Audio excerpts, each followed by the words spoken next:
ada narasumber yang tentu kita tidak ingin mengganggu mereka, tidak ingin kemudian kita masuk dalam narasi-narasi saudara-saudara kita, guru-guru kita yang sedang menjelaskan kepada saudara-saudara kita non-muslim.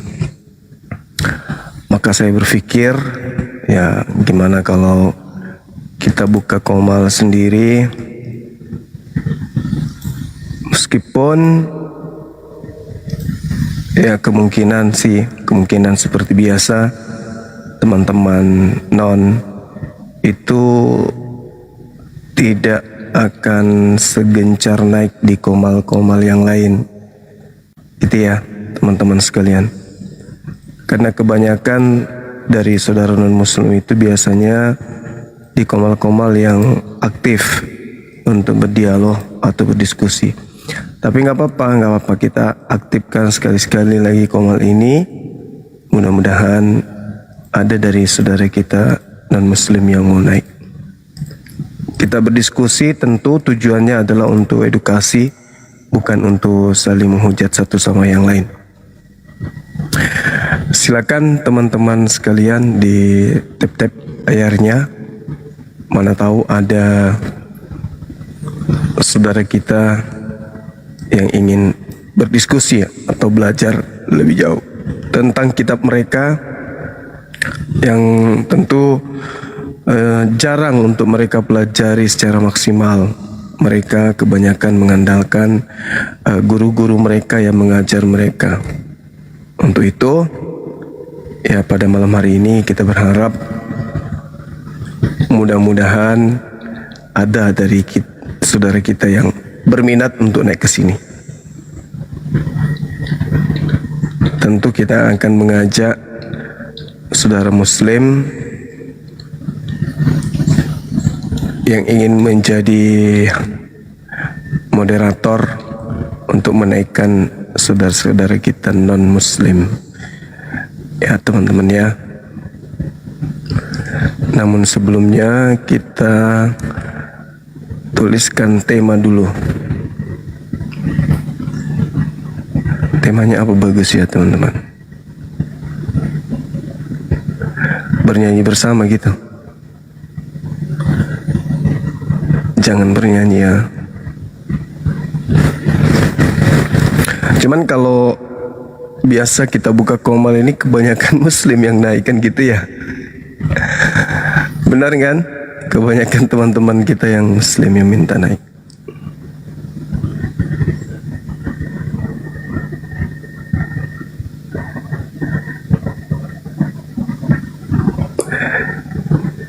Nubuat Imam Kayafas.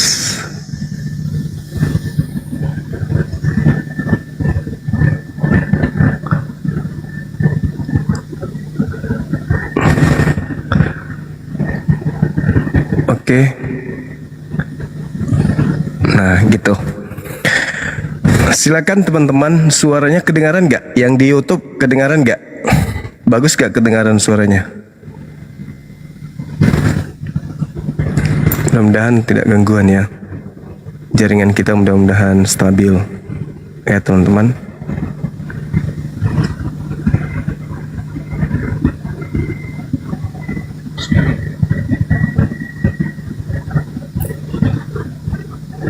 Oke. Silakan teman-teman kita yang non-muslim yang ingin naik, kita diskusi pelan-pelan tanpa hujatan ya. Kita berdiskusi yang memberikan manfaat. Halo. Ya, halo. Halo juga. Ya, salam. Ya, salam Bang. Iya. Dari mana ini abangku? Dari Protestan, Katolik atau Kristen. Saya Kristen. Kristen? Biasanya kalau Kristen itu Protestan ya kan ya? Iya. Iya Bang. Iya. Mungkin tema ini pernah saudara saya baca di dalam Bible terkait dengan nubuat Imam Kayafas, di mana Imam Kayapas di situ diberitakan bahwa beliau tidak bernubuat, artinya tidak berkata dari dirinya sendiri, melainkan mungkin dari Tuhan atau dari mana gitu kan ya. Iya. Terus Iya. Di situ di Yohanes 11 dikatakan begini. bentar. Yohanes Yohanes 11 nomor 4. Iya. 4 ya. Yohanes 1 Yohanes ya. Yohanes 11 Bang, Yohanes 11. Yohanes 11. Bentar ya. Yohanes 11 ayat. Oke. 45 sampai 57 untuk satu perikopnya. Perikopnya ya, Lazarus dibangkitkan. Bukan. Yohanes 11. Iya, Yohanes 11. Iya, persepakatan untuk membunuh Yesus. Lazarus dibangkitkan. Oh iya. Itu yang apa? Perikop pertama, perikop kedua itu persepakatan untuk membunuh Yesus. Pasal berapa itu? 45 sampai 57. 45 sampai 4 bentar ya. Siap. 45 iya, persepakatan untuk membunuh Yesus. Oke. Ya, ada hal di situ yang menarik, Bang. Ketika dikatakan tetapi seorang di antara mereka, Gini. ya, biar ya, silakan. biar penonton juga paham di bawah, kita baca aja dulu. Gimana? Silakan Bang, silakan. Boleh ya? Iya, Biar iya. penonton di bawah juga tahu kan. Baik. Perikopnya persepakatan untuk membunuh Yesus. Siap. Banyak di antara orang-orang Yahudi yang datang melawat Maria dan yang menyaksikan sendiri apa yang telah dibuat Yesus. Percaya kepadanya. Tetapi ada yang pergi kepada orang-orang Farisi dan menceritakan kepada mereka apa yang telah dibuat Yesus itu. Lalu iman-iman kepala dan orang-orang Farisi memanggil mahkamah agama untuk berkumpul dan mereka berkata, apakah yang harus kita buat? Sebab orang itu membuat banyak mukjizat. Apabila kita biarkan dia, maka semua orang akan percaya kepadanya dan orang-orang Roma akan datang dan akan merampas tempat suci kita serta bangsa kita. Oke, lanjut lagi atau gimana? Bang Juma. Halo Bang Juma.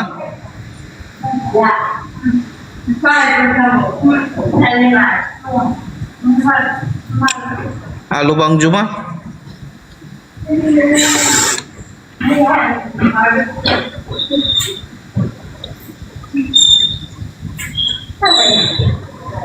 Bang Juma.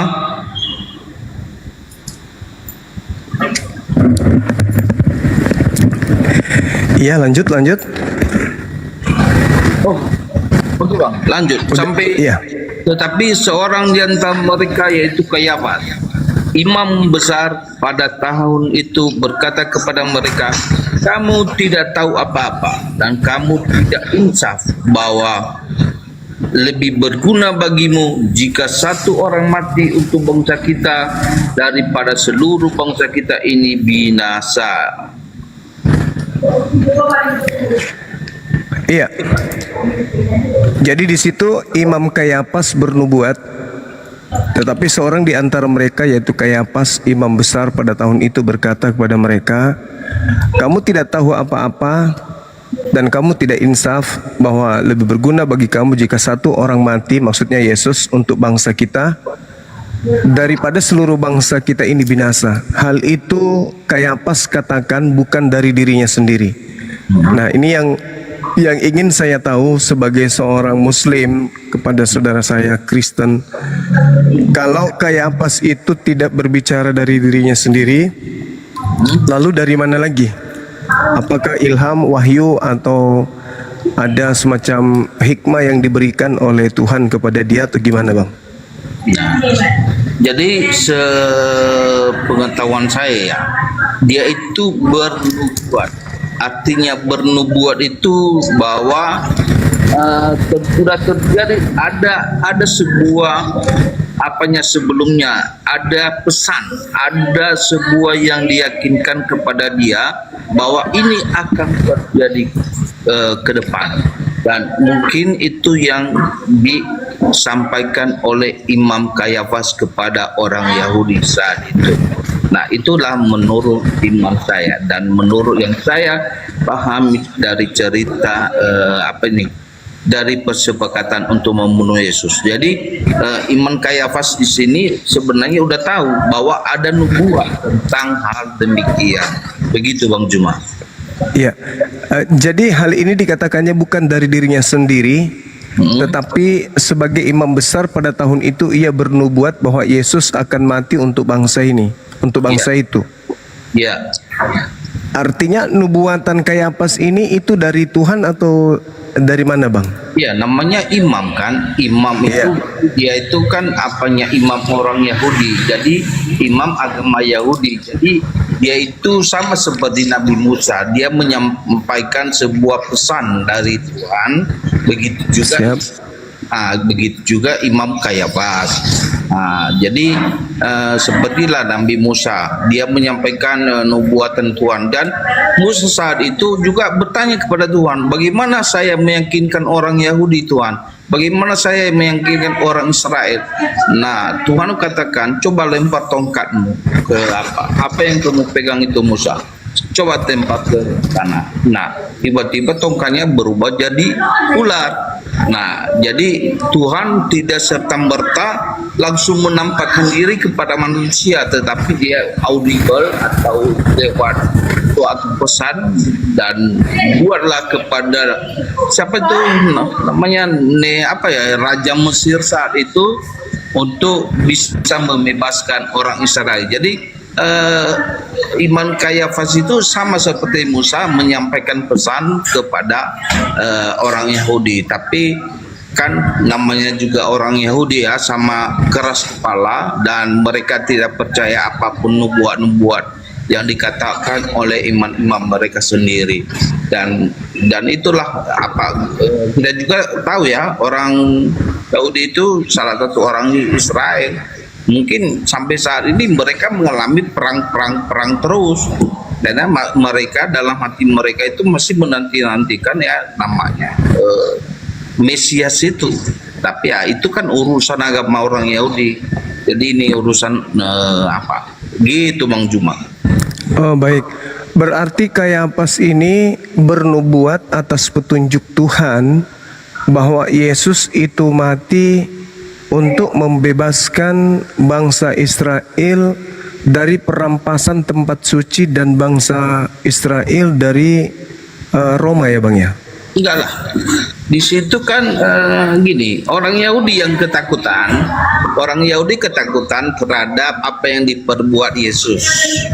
Orang Yahudi ketakutan terhadap apa yang diperbuat Yesus. Katanya di sini dia banyak melakukan mujizat, dan takutnya banyak orang Yahudi percaya kepada dia, dan jadi mereka takut terhadap apa yang diperbuat Yesus itu, karena ya menurut mereka dengan Tuhan Yesus melakukan hal mujizat yang luar biasa di hadapan orang-orang Yahudi saat itu, dan takutnya mereka lebih percaya kepada Tuhan Yesus, dan makanya orang Yahudi, orang Farisi saat itu mereka mencari celah bagaimana Tuhan Yesus itu dihadapkan ke mahkamah agama untuk diadili, dan mencari celah apa yang kita jadikan dasar untuk dia berkasus kepada kita. Begitu. Jadi Iman Kayafas sebenarnya sudah mengetahui akan hal itu dari nubuat-nubuat Tuhan, tapi itulah namanya sebenarnya hak dari orang Yahudi dan orang Farisi tersebut kan mereka melakukan sebuah kehendak hatinya atau kehendak bebasnya dalam hal mereka jahat lah istilahnya, pikiran mereka jahat terhadap Tuhan Yesus. Mereka tidak menerima pengajaran Tuhan Yesus yang baik dan semuanya mereka anggap itu salah. Demikian Bang Juma.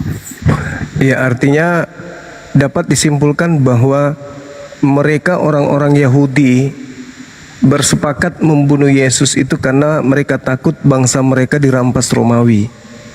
Dan bukan dirampas Bang, di sini bukan dirampas, tapi bangsa-bangsa Romawi akan datang kepada ke Israel untuk mendengar tentang Tuhan Yesus. Itu yang dikatakan di sini tadi, yang kita baca. apabila kita biarkan Yesus, maka semua orang akan percaya kepada Yesus, dan orang-orang Roma akan datang dan akan merampas tempat suci kita serta bangsa kita. Nah, betul, itu kan pikiran mereka, tapi kan belum terjadi perampasan itu, tapi pikiran mereka udah pici. Nanti orang-orang Roma, contohlah kita orang Indonesia, oh Bali itu indah, tiba-tiba datang orang luar negeri, orang Eropa, orang Amerika mau datang ke Bali, kan pikiran pici kita kan, ya jangan-jangan nanti Bali dijadikan sebuah apa gitu kan. Nah, mungkin itu juga, tapi itu kan hanya pikiran kita yang konyol, dan itulah pikiran orang Farisi ini sebenarnya di sini. Iya. Kalau kita lihat cerita ini netral Bang. Di sini tidak ada doktrin, tidak ada kepentingan apapun. Cerita yang dibangun penulis Yohanes di sini adalah bagaimana di TKP orang-orang ketakutan bangsanya dirampas oleh orang Roma sehingga mereka sepakat membunuh Yesus. Dengan kata lain, Yesus ini mereka kemudian susun rencana agar supaya Yesus itu disingkirkan, tujuannya agar bangsanya tidak dirampas oleh bangsa Romawi. Tidak ada karena unsur Adam mewariskan dosa, atau karena ada dosa waris, atau ingin nebus dosa. Murni mereka bersepakat ingin membunuh Yesus karena takut bangsanya dirampas oleh Roma. Itu yang ada di dalam cerita ini. Dan nubuatan itu tadi kita udah sepakat, nubuatan itu bukan dari Kayafas tapi dari Tuhan. Berarti Tuhan memberikan kemudian penglihatan kepada Kayafas bahwa Yesus harus kemudian disingkirkan agar supaya bangsa kalian itu tidak diambil atau dirampas oleh Roma. Nah, itulah hal ketakutan yang luar biasa dari orang-orang Yahudi dan orang-orang pemuka agama atau orang-orang ahli kitab atau orang-orang Farisi yang sebenarnya mereka dihasut oleh mungkin mereka benci terhadap pengajaran Tuhan Yesus, dan mereka menghasut banyak orang, dan dengan terjadinya penghasutan tersebut berarti iman Kayafas mengerti bahwa inilah nubuatan yang sebenarnya dengan liciknya, jahatnya hati seorang manusia itu terbukti bahwa Tuhan itu mereka lawan sendiri. Jadi nubuatan yang dikatakan oleh Imam Kayafas kepada Imam Kayafas yang dia ketahui dan dia secara dari Tuhan, mungkin apa yang dia terima wahyu dari Tuhan, nubuat dari Tuhan itu, wah ini terjadi rupanya, ini benar. Padahal dia udah lama menerima pesan itu, tapi dia masih menunggu. Nah, itulah nubuatan. Mungkin dengan adanya kesepakatan imam-imam itu, ya itu nubuatan itu jadinya terjadi. Bukan dalam arti nubuatan itu barusan aja, tapi udah ada sebelumnya, dan Imam Kayafas sudah mengetahui, tapi kapan waktu dan tempatnya dia nggak tahu. Nah, itulah yang mungkin yang bisa saya jelaskan di sini. Ya, kalau di dalilnya Bang, hal itu Kayafas katakan bukan dari dirinya sendiri, tetapi sebagai imam besar pada tahun itu Kayafas bernubuat bahwa Yesus harus mati, akan mati untuk bangsa Israel. Artinya kenapa dia akan mati? agar supaya bangsa Israel tidak dirampas oleh Roma. Kan itu intinya di situ. Artinya bahwa tidak ada Imam Kayafas bernubuat untuk dosa waris. Semata-mata Kayafas sebagai imam besar yang mendapatkan petunjuk dari Bapak, Tuhan Bapak katanya, Yesus mati itu untuk supaya bangsa Roma tidak merampas bangsa Israel. Itu aja di situ. Tidak ada dosa waris, tidak ada penebusan dosa dan seterusnya. Itu di TKP terjadi begitu, Bang. Nah, jadi kita baca pasal 48 ya. Apabila kita biarkan dia, maka semua akan percaya kepadanya dan orang-orang Roma akan datang dan akan merampas tempat suci kita serta bangsa kita. Artinya di sini kan belum terlaksana apa yang ada di pikiran mereka. Mereka hanya mereka-reka hal-hal yang belum tentu terjadi. Seperti yang Abang Juma katakan, nanti mereka ketakutan dirampas apanya. Tapi kan bukan itu yang menjadi motivasi mereka sebenarnya. Motivasi mereka di sini sebenarnya banyak orang-orang yang percaya kepada Tuhan Yesus. Jadinya orang Roma akan datang ke Israel, ke tanah Israel jadinya. Jadi motivasi orang Farisi ini ketakutan kehilangan jemaat, mungkin ketakutan kehilangan para pengikut. Nah, begitu Bang Juma.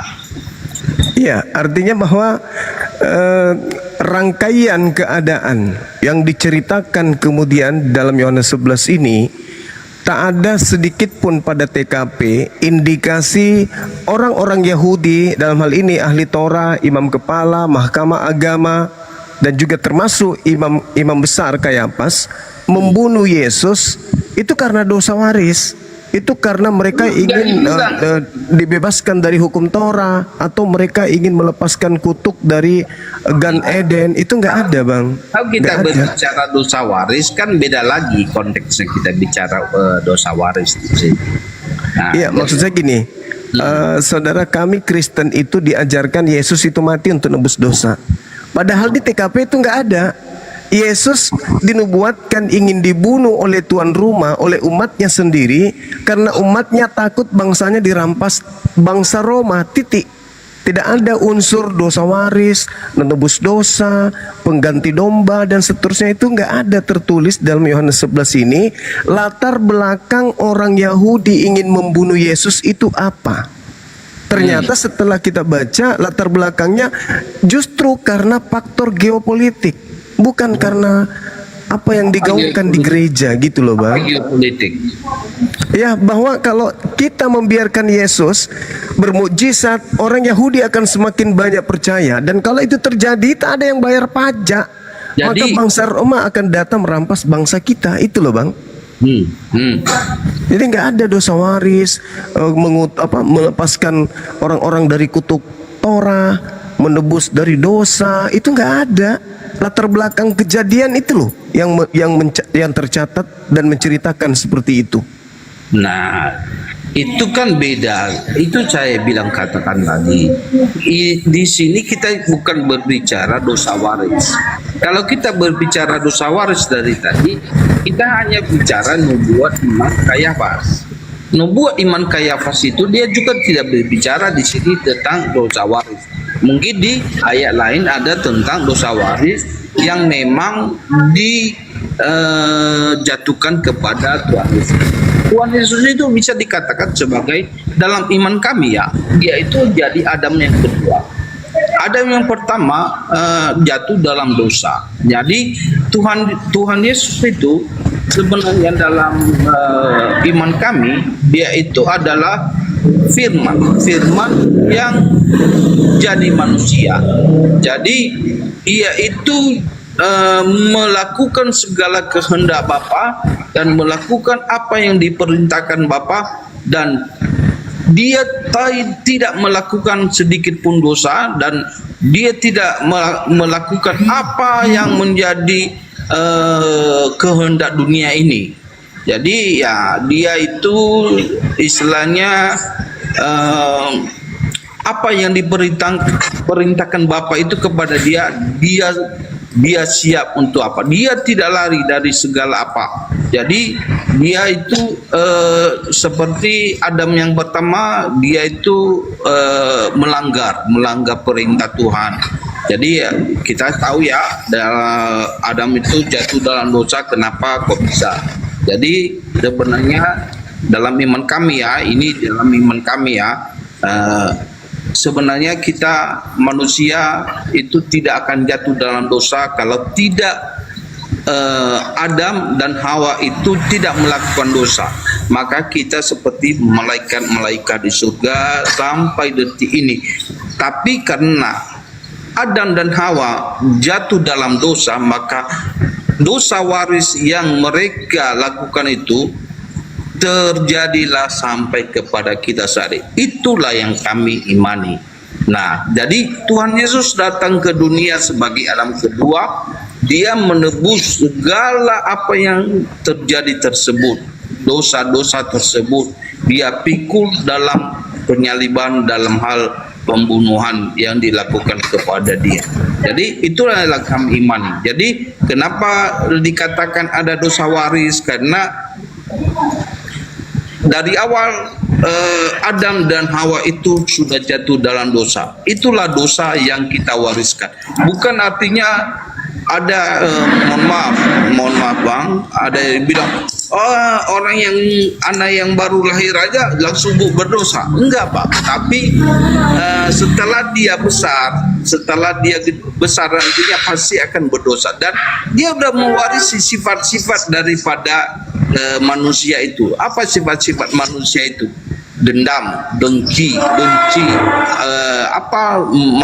mau apa segala, banyak hal jahat yang diketahui oleh manusia. Demikian Bang Juma.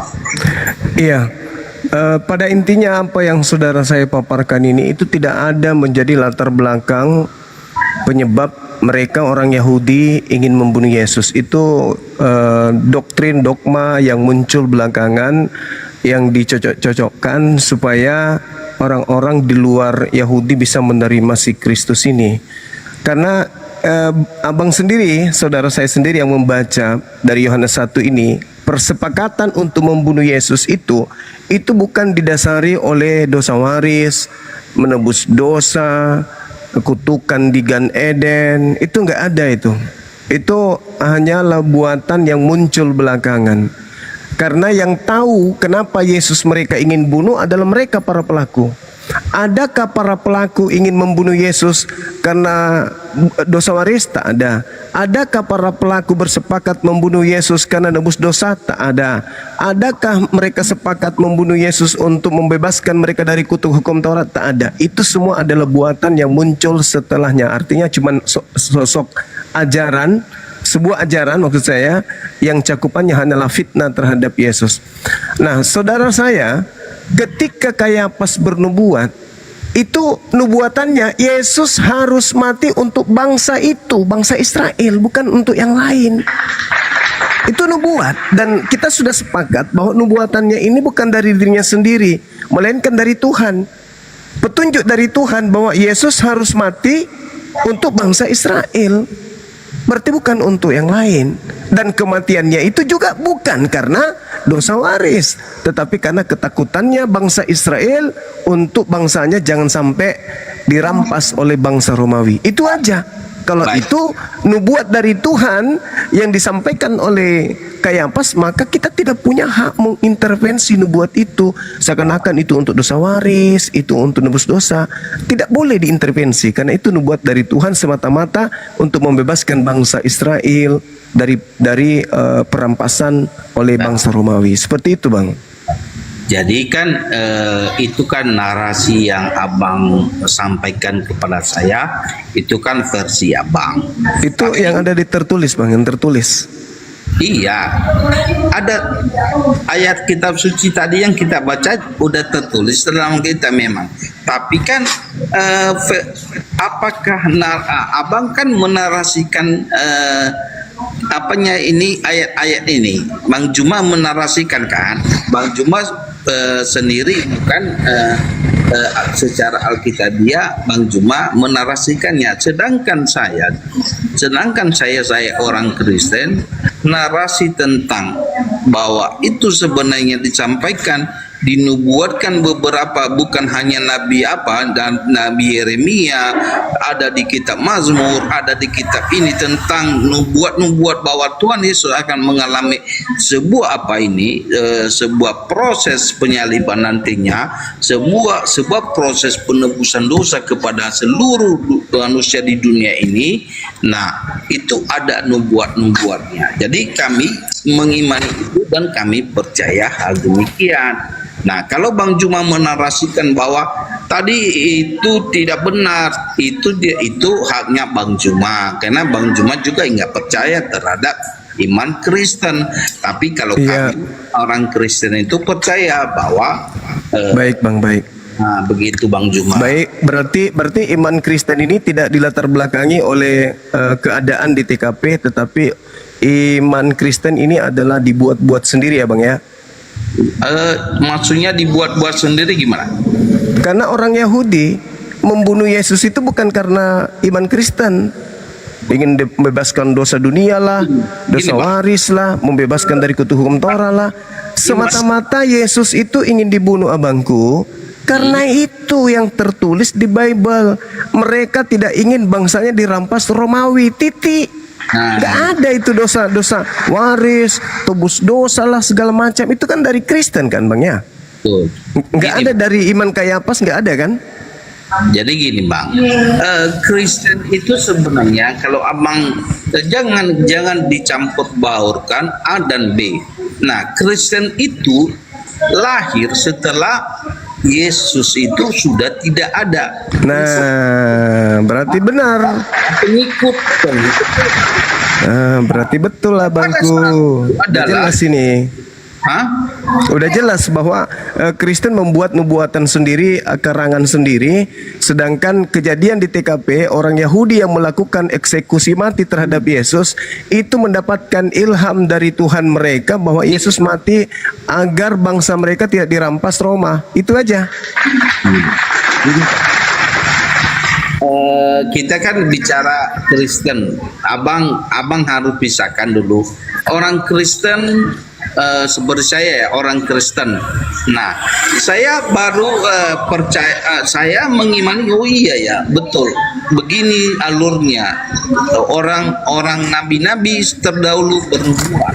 Nabi Imam Kayafas bernubuat, Nabi Elia bernubuat, Nabi Musa bernubuat. Itu kan saya jadi mengimaninya saat ini. Jadi orang-orang Yahudi saat itu juga mungkin tidak mengimani, tidak percaya terhadap apa yang terjadi. Karena mereka berada di saat situasi itu. Tapi setelah kita sama seperti abang, Nabi kita nggak percaya kalau belum terjadi. Nah itu kan mereka nggak percaya gitu loh. Nah jadi kita juga harus memilah dulu ya, Kristen itu hadir kapan? Apakah di saat Yesus disalibkan? Apakah di saat Yesus masih hidup udah ada Kristen? Nah, jadi kita harus pisahkan. Di saat Yesus hidup, Kristen itu belum hadir loh. Nah, kapan ada Kristen? Kapan ada Kristen? Setelah kematian Yesus. Hal lahirnya Kristen itu pengikut Tuhan Yesus. Kristen itu bukan agama sebenarnya, Bang Juma. Iya, maksud saya gini, abangku. Saya paham kalau itu Kristen nanti muncul belakangan. Yang saya maksud di sini, konsep kekristenan itu kan dibangun di atas pondasi percaya Yesus mati untuk nebus dosa kan ya? Ya, betul. Nah, apakah nubuatan itu yang melatar belakangi dia dibunuh oleh umatnya? Iya. Di mana tertulis? Di mana tertulis di Yohanes 11 bahwa Imam Kayafas, Mahkamah Agama, imam kepala dan juga orang Farisi, orang-orang Yahudi sepakat membunuh Yesus karena ingin dosa mereka ditebus? Itu nggak ada, Bang. Mereka sepakat membunuh Yesus karena takut bangsanya dirampas Roma. Di pasal ya, 53, mulai hari itu mereka sepakat untuk membunuh Yesus. Karena apa? Karena tidak ingin bangsanya dirampas Roma. Boleh Bukan saya karena ingin dosanya. Di mana dalilnya abangku? Imam kepala, orang Farisi, mahkamah agama sepakat membunuh Yesus karena ingin nebus dosa. Itu di mana tertulis? ada di pasal 51. Hal itu 51. itu dikatakannya bukan dari dirinya sendiri, tetapi sebagai iman besar pada tahun itu ia bernubuat. Untuk Berarti dia itu bernubuat, dia Untuk? sudah mendapatkan ilham sebelumnya. Iya. Dari Bahwa Tuhan, Yesus harus mati untuk bahwa Yesus akan mati untuk bangsa itu. bangsa itu siapa bang? Jadi gini bang, Enggak, dalam bangsa itu siapa? Abangku, bangsa itu siapa? Yahudi, Yahudi. nah gini, Berarti kembali kepada tujuan awal. Kalau bangsa Yahudi, Nah, Yesus gini. harus mati untuk bangsa Yahudi, supaya bangsa Yahudi dibebaskan dari Roma atau dibebaskan dari dosa. jadi gini bang, abang harus Iya bang, iya lanjut. alur pikiran abang hanya, abang berpikir begini. Tuhan Yesus itu mati untuk orang Yahudi, bukan sama orang Kristen. Itu pikiran abang kan? Itu yang tertulis bang di situ. Iya, tapi Nah, terus? ingat, kita lanjutkan membacanya bahwa Iya. apa yang saat Yesus itu disalibkan, apa Iya. yang di Yerusalem itu ada namanya terbelah semua. Jadi Apa Tuhan Yesus, terbelah, Bang? apa Tuhan Yesus katakan di akhir sebelum dia berisi motor. Sebelum dia naik ke surga apa? Jadikanlah bangsa-bangsa, seluruh bangsa-bangsa jadi murid saya. Jadi Tuhan Yesus itu sudah hadir bang. Itu cerita yang muncul belakangan. Ini yang kita bicara latar belakang abangku. Latar belakang. Jadi mindset abang mengatakan enggak lah, maunya Yesus itu mati untuk orang Yahudi. Ya itu yang tertulis. Itu yang Tapi- tertulis bang. Gini, kitab suci kami ini, Ya. kitab suci Al-Quran, kitab Bible. suci Alkitab itu kan isinya itu menceritakan tentang perjanjian baru dan perjanjian lama.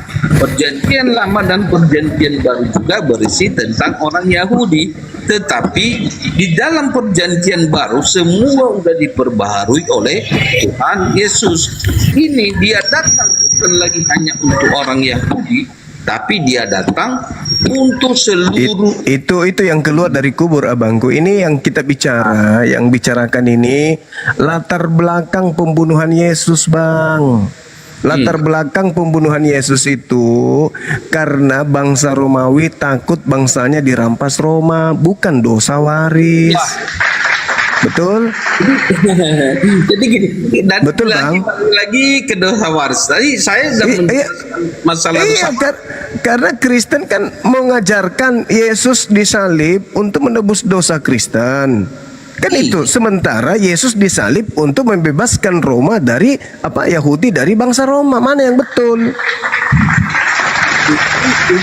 Itu Yahudi saat itu atau bangsa Roma saat itu nggak ada menjajah loh.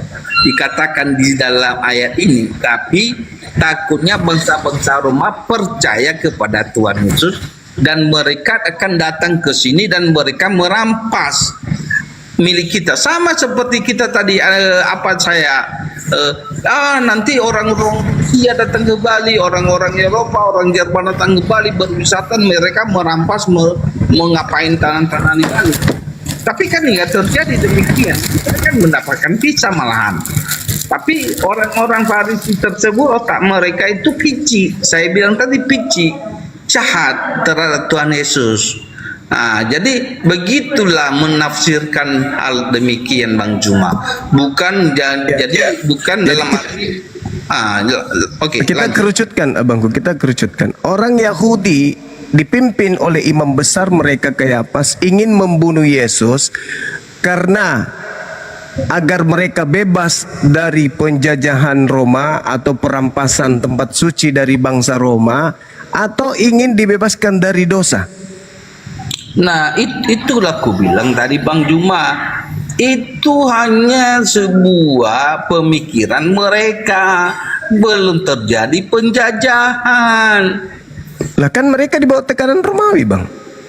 Bang, kita coba baca dulu, coba ulangi baca. Bangsa Israel waktu itu di bawah tekanan bangsa Romawi, makanya Yesus itu disidang kepada kekaisaran Romawi yang ditempatkan di Yerusalem. Karena Yerusalem pada saat itu di bawah wilayah kuasaan Imperium Romawi. Makanya dikatakan bahwa lebih baik satu orang mati untuk bangsa kita daripada seluruhnya kita binasa. Maka imamnya bernubuat, Yesus harus mati untuk bangsa kita, bukan untuk dosa kita.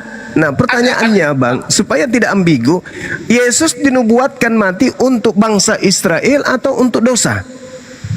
Untuk dosa manusia. Di mana itu dalilnya? Di mana dalilnya? Di mana Imam Kayafas bernubuat untuk dosa? Bentar ya, Bang. Iya, silakan. Bentar. Cari dulu lah. Update dulu lah. Di mana dalilnya, Bang? Coba kita baca. Sebentar, Bang. Ini lopet HP ku, Bang. Oh, siap.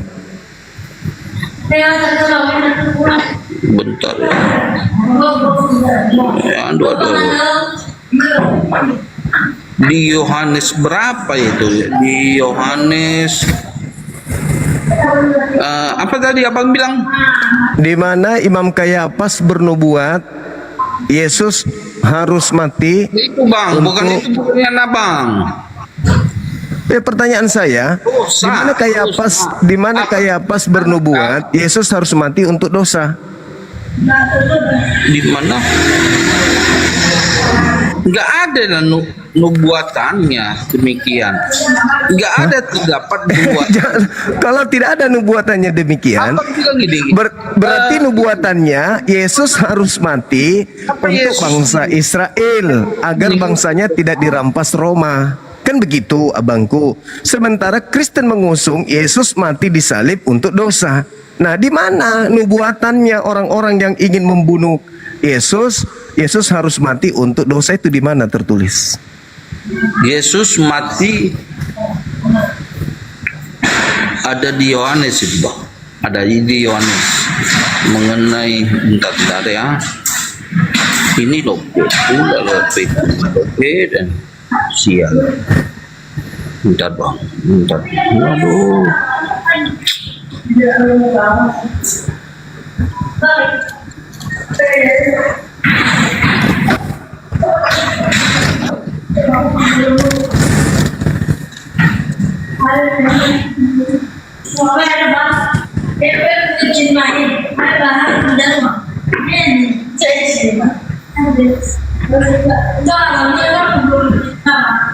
Apa? Obat.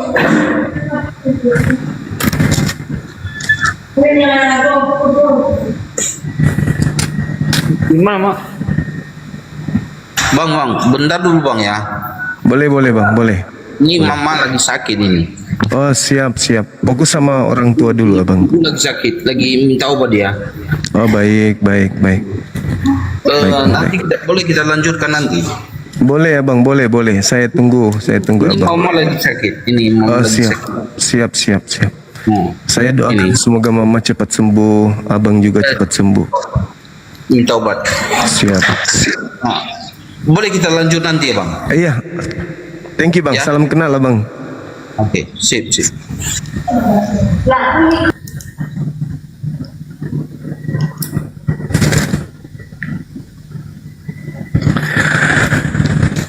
Oke, teman-teman sekalian.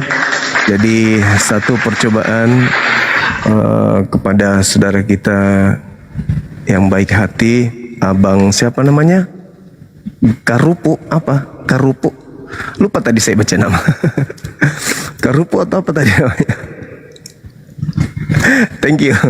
Yang butuh obat sakit kepala silakan.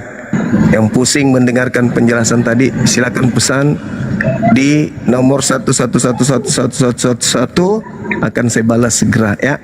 Pesan obat untuk menghilangkan sakit gigi dan sakit hati.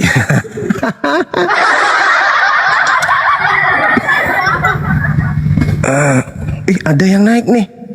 Oh, Remas, apa kabar Remas? Selamat malam Bang Suma, apa kabar? Baik.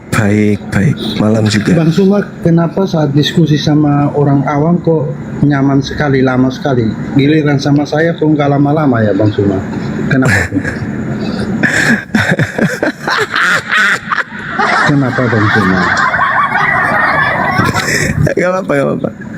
Lanjut aja Bang, lanjut. Nah, tadi materinya kayak pas imam besar itu bernubuat untuk kemudian menyelamatkan bangsa mereka dari rampasan tempat suci mereka dan juga bangsa mereka dari bangsa Roma.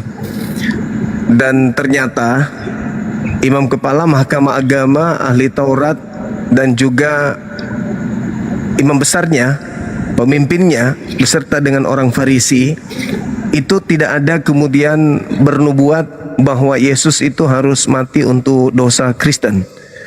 Itu nggak ada Bang. Mereka bernubuat sepakat membunuh Yesus itu karena pingin bangsanya itu tidak dirampas Roma.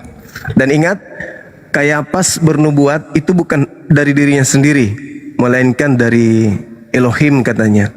Jadi itu adalah wahyu dari Elohim kalau Yesus harus mati agar bangsa Israel tidak dirampas oleh Roma. Itu gimana saudara Remas menyikapi hal itu? Ternyata mati nebus dosa itu nehi merica ketumbar jahe. Itu nggak ada Bang. Gimana dong? Bang Suma, saya sih saranin ya kita supaya berdiskusi itu dua arah Bang Suma. Kalau ini kan hanya tentang Kristen saja Bang Suma. Oh enggak. Apa manfaatnya untuk Ini saudara? Ini dua arah ini. Iman saudara dan di iman Islam, saya. Apa di manfaat? Islam itu terkait penyaliban, yang disalib itu hanya orang yang membuat kerusakan di atas muka bumi, membenci pencipta langit dan bumi, dan membenci Nabi Isa alaihissalam. Al-Quran surah Al-Ma'idah ayat 33. Terus kemudian Nabi Isa mengatakan, wabarakan ainama kuntu, saya diberkati dimanapun saya berada. Jadi Nabi Isa tidak bisa dikutuk dia, karena dia selalu diberkati dimanapun Nabi Isa berada. Jadi kalau dua arah, tidak ada penyaliban bagi Islam. Penyaliban itu adalah kutukan bagi Islam di dalam Al-Quran. Coba Anda baca Al-Quran surah Al-Ma'idah ayat 33. Kemudian di Yahudi, orang yang disalib juga adalah orang yang dikutuk Elohim. Nah sekarang di Kristen lah yang mengusung itu. Makanya kita cari akarnya nih, supaya mengedukasi dua agama besar, Islam dan Kristen. Benarkah Yesus disalib karena dosa? Atau Yesus disalib itu karena bangsa Israel saja takut dirampas bangsanya, tempat sucinya, oleh orang-orang Roma? Nah itu, ini dua arah ini, bukan satu arah. Oke. Karena penyaliban itu dibahas juga umat Islam, dibahas juga Al-Quran. Begitu Abangku, silakan Siap. Saudara Saya Rames. tanggapi ya Bang Suma. Bang Suma, kalau tentang penyaliban, kalau di Alkitab itu terjadi penyaliban itu. Iya, Kalau menurut penyaliban iman itu Bang Suma, terjadi. sebentar dulu Bang Suma. Penyaliban Kalau itu dalam- terjadi, latar belakangnya karena bangsa Israel takut bangsanya dirampas oleh Roma. Itu yang terjadi. Mau itu Ya kan? terjadi karena apa? Tetap penyaliban itu terjadi. Terjadi Bahkan, penyaliban itu. Sebentar Bang Suma. Saya Bukan selesaikan itu yang dibahas. Latar Saya selesaikan belakang penyaliban itu terjadi karena bangsa Israel takut bangsanya dirampas oleh bangsa Roma. Itu titik. Lalu dari mana Kristen mendapatkan ilmu penyaliban terjadi untuk nebus dosa? Siapa yang ngajarin penebusan penyaliban itu karena ingin dosanya dihapuskan? Itu dari mana ilmunya? Sedangkan orang Yahudi, imam kepala, imam Kayapas, Mahkamah Agama, orang Farisi bersepakat, bahkan bernubuat, dan nubuatannya itu berasal dari Tuhan itu sendiri katanya, bahwa Yesus harus mati untuk bangsa Israel, agar bangsa Israel tidak dirampas oleh Roma. Dari mana Kristen mengatakan bahwa penyaliban itu karena dosa waris atau untuk nebus dosa? Silakan. Ini Bang Suma nih pas saat bertanya orang jawab Bang Suma potong. Itu nggak bisa diskusi kayak gitu Bang Suma.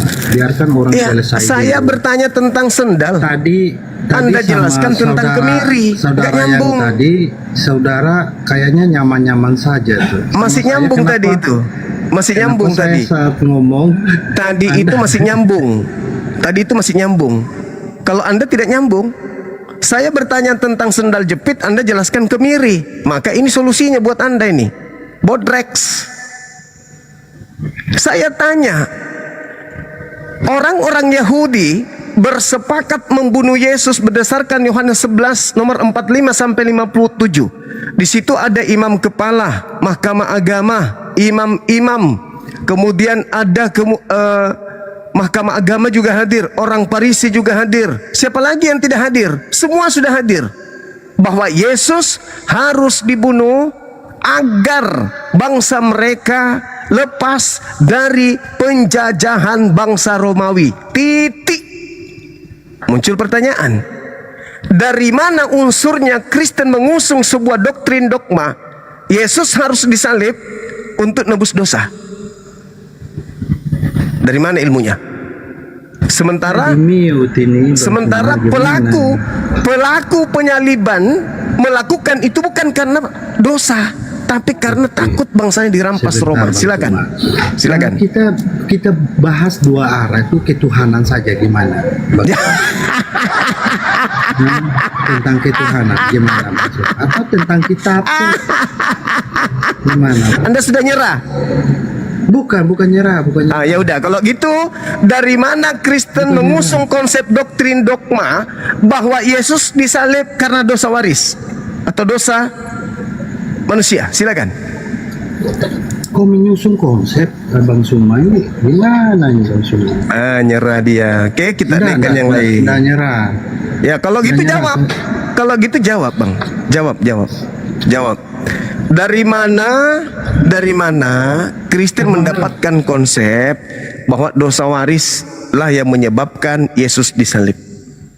Sedangkan penyaliban terjadi berdasarkan nubuat Kayafas itu karena ingin membebaskan bangsa Israel dari penjajakan Roma. Dalilnya jelas, kita sudah bacakan tadi. Gimana dong? Oke, saya jawab ya. Saudara bisa baca di Petrus 2 ayat 24, di Galatia. Coba Anda baca 2 Petrus 2 nomor 4. Coba Anda baca, saya ingin dengar. 24. Iya, 24 coba. 2 Petrus 2 24 coba Anda baca. Iya, 2 Petrus 2 24. 1 Petrus 2 24. Galatia 3. Satu aja. Satu aja, Bang. Yang 1 Petrus. Iya, silakan Anda baca. Oke, saya buka ya. Ya. Silakan. Sebentar. 1 Petrus 2 ya. Yesus telah memikul dosa-dosa kita gitu. Sebentar. 2 24. Silakan, Bang, silakan. Ya. Silakan Anda tunjukkan kepada kita bahwa ternyata latar belakang pembunuhan Yesus itu karena dosa-dosa kita. Kan Silakan. Anda tadi bertanya tentang konsep kan. Nah, saya akan tunjukkan data. Ya. Ia sendiri telah memikul dosa kita. Ia ini Yesus Iya. ya. Di dalam Itu, tubuhnya Abang, itu Yesus ya. Pertanyaan saya, latar belakang bangsa Israel ingin membunuh Yesus itu di mana karena dosa? Anda nunjukkan 1 Petrus 2:24. Ingat, orang Israel bukan. Petrus orang Israel bukan. Ingat, buku Petrus ditulis tahun berapa? Saya tanya dulu Bang Suma. Tahun 81 Petrus orang sampai Israel tahun bukan? 89. Hei, pada saat persepakatan dengar, saya jawab. Pada saat persepakatan membunuh Yesus, ada nggak Petrus di situ masuk? Ada nggak Petrus di situ hadir untuk kemudian memberikan masukan? Yesus harus mati untuk dosa kita. Ada. Buku Petrus itu ditulis tahun 81 sampai tahun 96. Sedangkan kejadian penyaliban itu, persekongkolan penyaliban terjadi di tahun 33. Nanti di tahun 81 sampai tahun 86 baru ada tertulis Petrus, itu pun kalau Petrus yang nulis.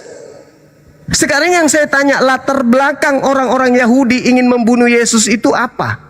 Untuk dosa Bang kita. Suma, ngerti nggak pertanyaan Kata saya? siapa? Pertanyaan saya sederhana, Bang Suma. Petrus orang mana, Bang Suma? Petrus itu, kalau dia yang Anda maksud itu adalah Kepas, dia itu Petrus adalah orang mana? orang Yahudi. Bangsa Israel apa bukan? Bangsa Israel. Bangsa Israel. Bangsa Israel. Nah, Yang tadi Bang Suma tanya. orang Israel menyalib Yesus, latar belakangnya pada saat mereka melakukan persidangan mahkamah rapat kilat untuk persepakatan membunuh Yesus. Petrus ada nggak? Hadir nggak Petrus? Sementara buku Petrus yang Anda bacakan itu ditulis tahun 81 sampai 96. Belum ada kemudian tulisan itu, orang-orang Yahudi sudah bersepakat membunuh Yesus, saudaraku. Paham sampai sana? Yang saya pertanyakan, latar belakang orang-orang Yahudi, mahkamah agama, orang Farisi ingin membunuh Yesus, tertulis di dalam Yohanes 11, itu latar belakangnya karena mereka takut tempat sucinya dirampas dan juga bangsanya diambil oleh bangsa Romawi. Saudaraku, sebagai seorang Kristiani, saya hormat sama kalian. Kalian muncul dengan doktrin dan dogma yang diperuntukkan untuk amanat agung, mengikuti Kristus, supaya kami umat Islam ikut menjadi Kristen kayak kalian. Tapi izinkan kami bertanya, adakah latar belakang Yesus ingin dibunuh oleh mahkamah agama karena nubuatan Imam Kayafas bahwa Yesus harus mati untuk dosa dunia? Ada? Ada? Ada? Ada? Ada nggak? Sekarang tadi Bang Suma mengatakan bahwa minta data orang Israel. Saya tunjukkan Petrus 1 Petrus 2 ayat 24. Bang Suma sendiri mengakui bahwa Petrus adalah orang Israel. Yang saya tanya orang-orang yang berkumpul, dengar. Bang Suma gimana nih? Murid-murid itu kan orang Israel, Bang Suma. Pada saat persengkongkolan menyalibkan Yesus, apakah murid-murid Yesus ikut bersepakat membunuh Yesus? Oh enggak. Cuma Yudas. Enggak. Terus kenapa Cuma kamu Yudas. bawa Petrus? Cuma Yudas. Kenapa kamu bawa Petrus? Kan Anda tadi bertanya tentang Saya dosa- bertanya, tebusan apa dosa, latar kan? belakang? Apa latar Anda kan tanya belakang? tentang Apa latar belakang? konsep, tebusan dosa, Apa kan? latar belakang Imam Kayafas, mahkamah agama, orang Farisi, imam-imam, rabi-rabi ingin menyalib Yesus? Karena sudah saya jawab tadi. Latar belakangnya apa? mereka karena mereka takut akan kehilangan jabatan mereka. Ah, Posisi pintar sekali. mereka. Itu latar belakang mereka. Ya. Berarti Nah. tidak ada latar belakang mereka ingin membunuh Yesus karena dosa waris. Ada? Mereka menolak karena apa? Mereka tuh Enggak. ini Tidak percaya tidak bahwa- ada mereka ingin membunuh Yesus karena dosa, betul? Enggak. Ah, pintar sekali. Ini Itu dulu. mereka ya, itu mereka dulu, ya, Pak tapi Drax. bukan murid ya, bukan murid. Lalu dari mana? Dari mana konsepnya? Pembunuhan terhadap Yesus itu untuk dosa. Yang lebih tahu, sekarang begini Bang Suma. Sedangkan- yang lebih tahu Yesus, sebentar Bang Suma. Yang lebih tahu Yesus adalah orang-orang yang ingin membunuh dia atau murid-muridnya, Bang Suma. Pembunuhan, ada nggak Petrus ingin membunuh Yesus? Saudara Pertanyaan dulu. jawab dulu. Ada nggak Petrus Singkat ingin ya, membunuh Yesus? sederhana Ada ya nggak pertanyaan Petrus? saya. Dengar dulu. Ada tidak Petrus ingin membunuh Anda Yesus? dengar dulu. Saya kasih Anda pertanyaan, harusnya Anda jawab dong. Iya. Pertanyaan Silakan. saya. Silakan. imam-imam ahli-ahli Taurat yang ingin menyalibkan Yesus Iya. dengan tuduhan-tuduhan palsu, lebih dekat mana mereka atau murid-murid Yesus? Silakan. Murid jawab. Yesus, murid Yesus. Yesus. Berarti yang Iya. lebih tahu Yesus apa?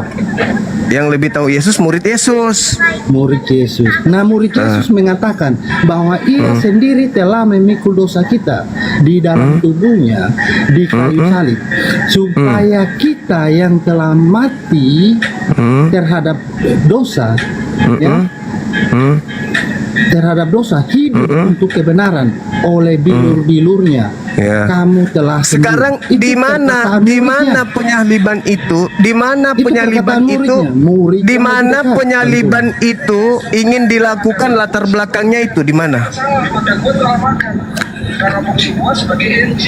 Di Di mana? mana penyaliban itu untuk dilakukan, latar belakangnya maksudnya Iya. gimana? Bahasa Indonesianya jelas dulu Bang Seno. Jangan diputar-putar Tatanan bahasa. kalimat saya. Di mana latar belakangnya penyaliban itu untuk dosa itu di mana?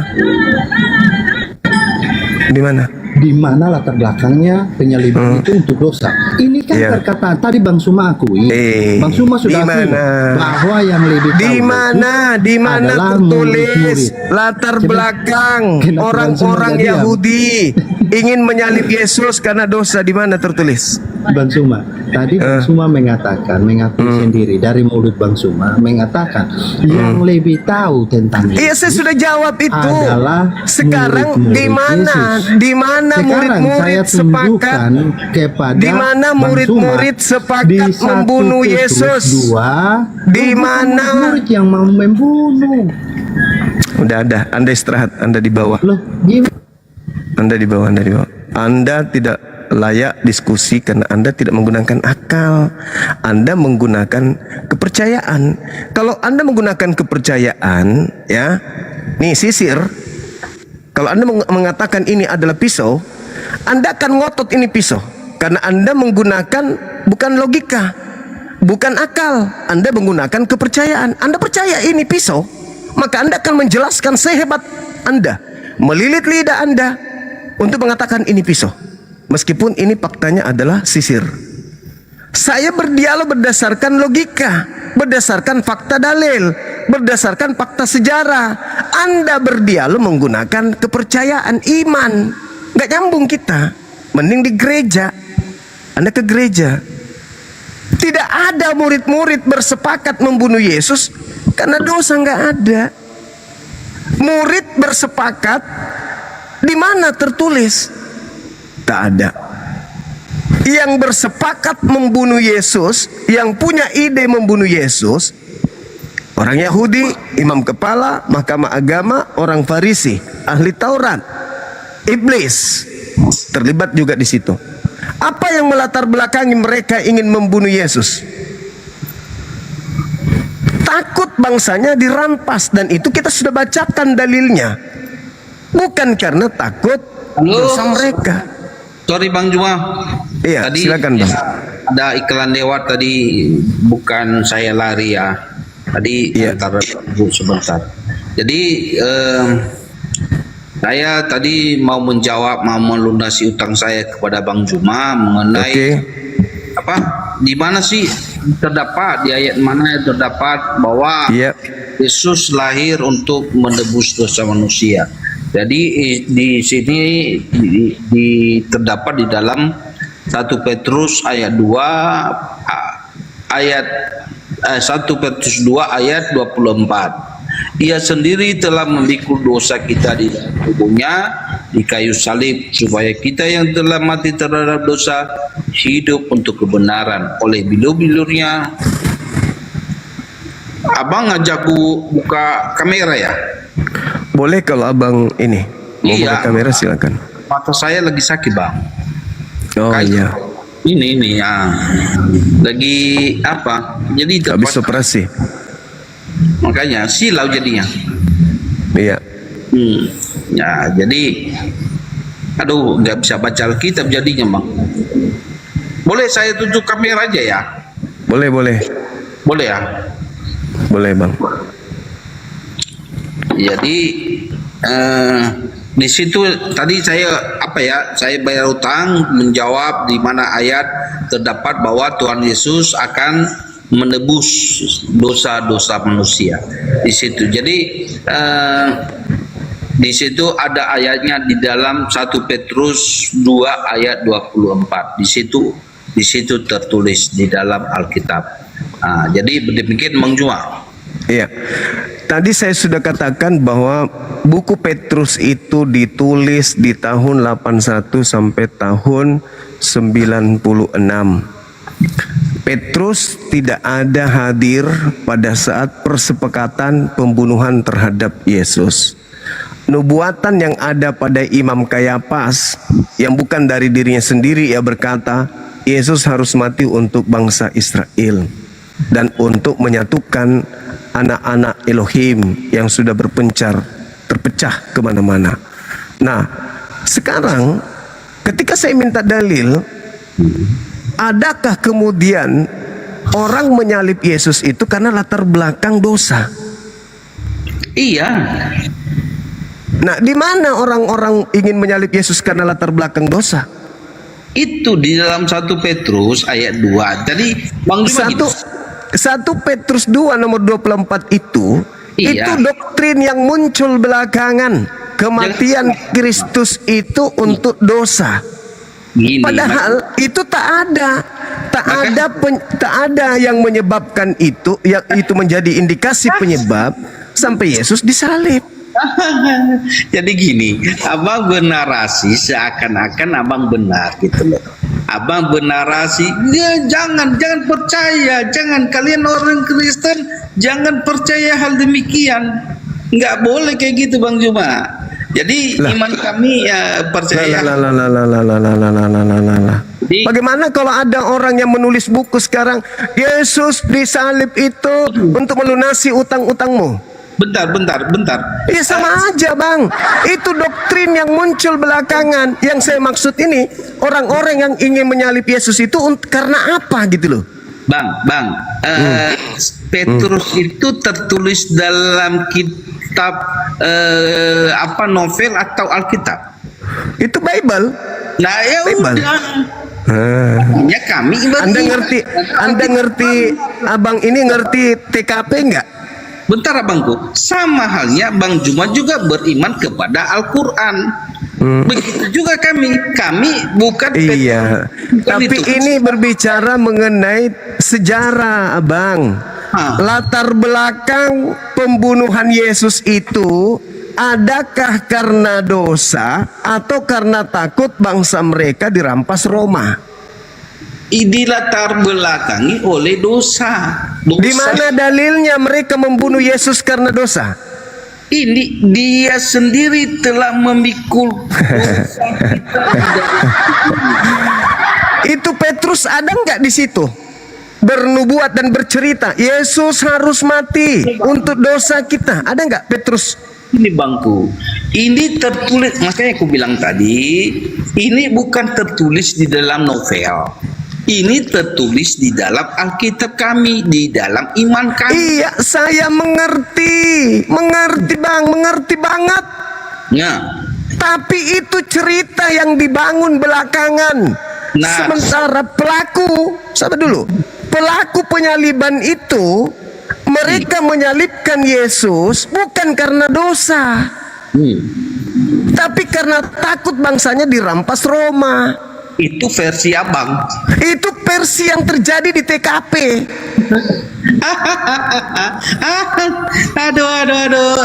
Abang itu terlalu memaksakan sebuah dogma abang kepada mungkin kepada orang Kristen. Oke, baik. Gitu. Kalau begitu mungkin saya keliru ya Bang ya. Gitu. Oke. Tolong tunjukkan siapa di antara mereka yang ingin mengeksekusi Yesus alasannya karena dosa. Pertama dulu, murid yang mengkhianati Yesus itu adalah Yudas, tapi motivasinya bukan dia mengetahui bahwa Yesus akan menebus dosa manusia nanti, tapi saya bertanya apa Bang? Coba Anda tunjukkan siapa di antara mereka yang bersekongkol membunuh Yesus itu karena dosa. Siapa? Imam. Imam. Orang Farisi. Di mana imam mengatakan Yesus harus mati karena dosa? Ada tadi di apa yang kita baca barusan. Itu dia Yesus mati karena bangsa mereka, bukan karena dosa, Bang. Coba, loh, coba. Coba. Ini bangku. Mana imam ingin membunuh Yesus karena dosa? Ada Mana? dalam apa tadi, dalam perikopet yang kita bahas tadi, apa yang abang bilang tadi, Yohanes berapa? Yohanes 11 sama Bangku. Yohanes 11. Coba di mana di situ Kayafas bernubuat Yesus akan mati untuk dosa? Bentar ya, Yohanes 11.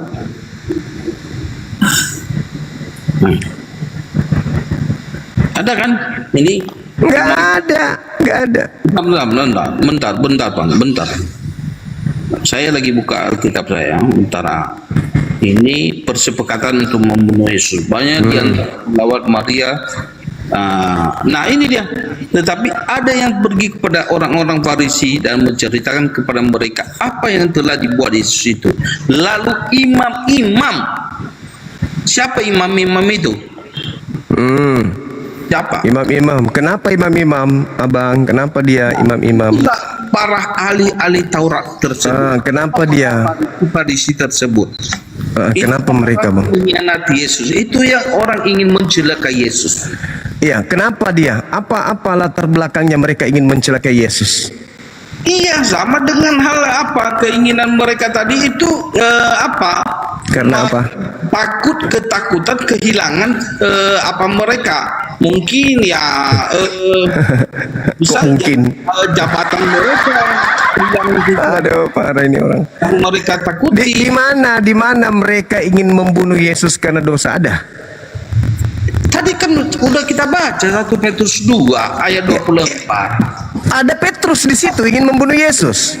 Bang, abang Ada Petrus. Ada Petrus di situ. Ada Petrus di situ ingin membunuh Yesus. Bang, Petrus itu bukan membunuh Yesus. Yang kutanya, latar belakang orang-orang ini bersekongkol ingin membunuh Yesus itu karena apa? Bang Juma mengerti kitab Petrus atau Petrus? Abangku, Kitab Petrus. latar belakang penyaliban itu apa? Aduh, abang itu nggak paham. Jadi Kristen di mana-mana penyakitnya sama. oke, bang. Ini benar. Bodrex, Bang, Bodrex. Aku ada bukti, aku jualan model juga. Abah pantasan. Jualan barang. Kalau mau, bang. Latar belakang imam kepala mahkamah agama, orang Farisi, orang Yahudi ingin menyalib Yesus itu latar belakangnya apa? Karena bangsa mereka atau karena dosa? Intinya tadi ada di dalam 1 Petrus 2 ayat. Bukan Petrus yang kutanya, karena Petrus tidak terlibat dalam persengkongkolan pembunuhan. Itu doktrin yang muncul. Yang saya tanya, latar belakang orang Yahudi, imam kepala mahkamah agama, orang Farisi, iblis ingin membunuh Yesus karena takut bangsa mereka dirampas Roma atau karena dosa mereka? Ya Allah, ya Robbi, ya Allah. Bang Juma ini lucu juga ya orangnya. Petrus itu tidak terlibat, tapi kan bukan maksudnya Petrus terlibat. Iya, kalau tidak terlibat saya tidak tanya Petrus, abangku. Saya nggak tanya Petrus. Yang saya tanya latar belakang orang Yahudi ingin membunuh Yesus itu apa? Karena dosa kita, bangku. Karena Di dosa. mana dalilnya orang-orang itu menyalib Yesus karena dosa kita? Iya, itu terdapat di dalam kitab 1 Petrus 2 ayat 24. Siapa yang mau menyalib Yesus karena itu? Siapa? Itu Siapa?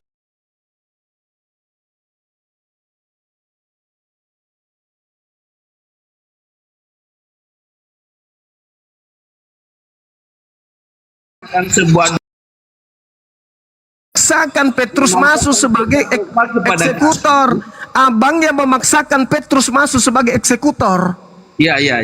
Gini. Yang saya tanya, para eksekutor ingin mengeksekusi mati Yesus itu karena takut bangsanya dirampas Roma atau karena faktor dosa? Dosa.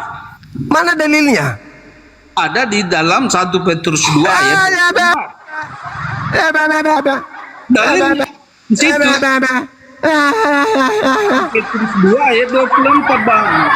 Latar belakang mereka ingin mengeksekusi mati Yesus itu, mana ada Petrus? Petrus itu tidak terlibat di dalam persengkongkolan, mengambil mufakat, membuat saksi palsu, tipu muslihat untuk membunuh Yesus. Itu doktrin yang muncul belakangan. Lagian Petrus itu tidak pernah mengaku kalau Petrus itu tulisan dia. Gini, Bang, abang misalnya menulis sebuah kronologis kejahatan. Contoh, abang menulis, Bang Juma menulis sebuah kronologis kejahatan. Apakah Bang Juma terlibat dalam kejahatan tersebut? Yang tahu tentang latar belakang mereka membunuh Yesus itu pelaku atau pengarang cerita? Abangku, abang, dengar. Yang tahu latar belakang mereka ingin mengeksekusi mati Yesus pelaku atau pengarang yang tidak ada di TKP? Kita ke arah situ. Abang cuma misalnya menulis sebuah kronologis kejahatan. Apakah Bang Juma terlibat dalam kejahatan Nah, tersebut? sekarang pertanyaan saya, dengar. Sekarang yang tahu latar belakang yang tahu latar belakang Yesus itu disalib, yang menyusun kronologi yang sudah terjadi atau pelaku? Aku belum abang jawab pun pertanyaanku. Abang Juma misalnya menulis kronologis kejahatan seseorang. Yang terjadi puluhan tahun lalu. Saya tanya dulu sama Abang, Buku Petrus itu ditulis tahun berapa, Bang? Saya jawab dulu pertanyaan saya. Abang, Petrus itu buku ditulis tahun berapa? Tahun berapa ditulis? Menulis sebuah kronologis, menulis sebuah riwayat. Apakah Petrus terlibat? Tidak kan? Ya udah. Tidak. Nah, pertanyaan saya apa, Bang? Pertanyaan saya apa? Pertanyaan apa? Pertanyaannya apa? Udah abang jawab kan, Petrus yang terlibat. Latar belakang orang-orang ingin menyalib Yesus apa? Dosa. Dari mana Anda tahu? Saya dari 1 Petrus 2 ayat 24. Dari mana Petrus tahu? Dari dia itu kan murid Tuhan Yesus.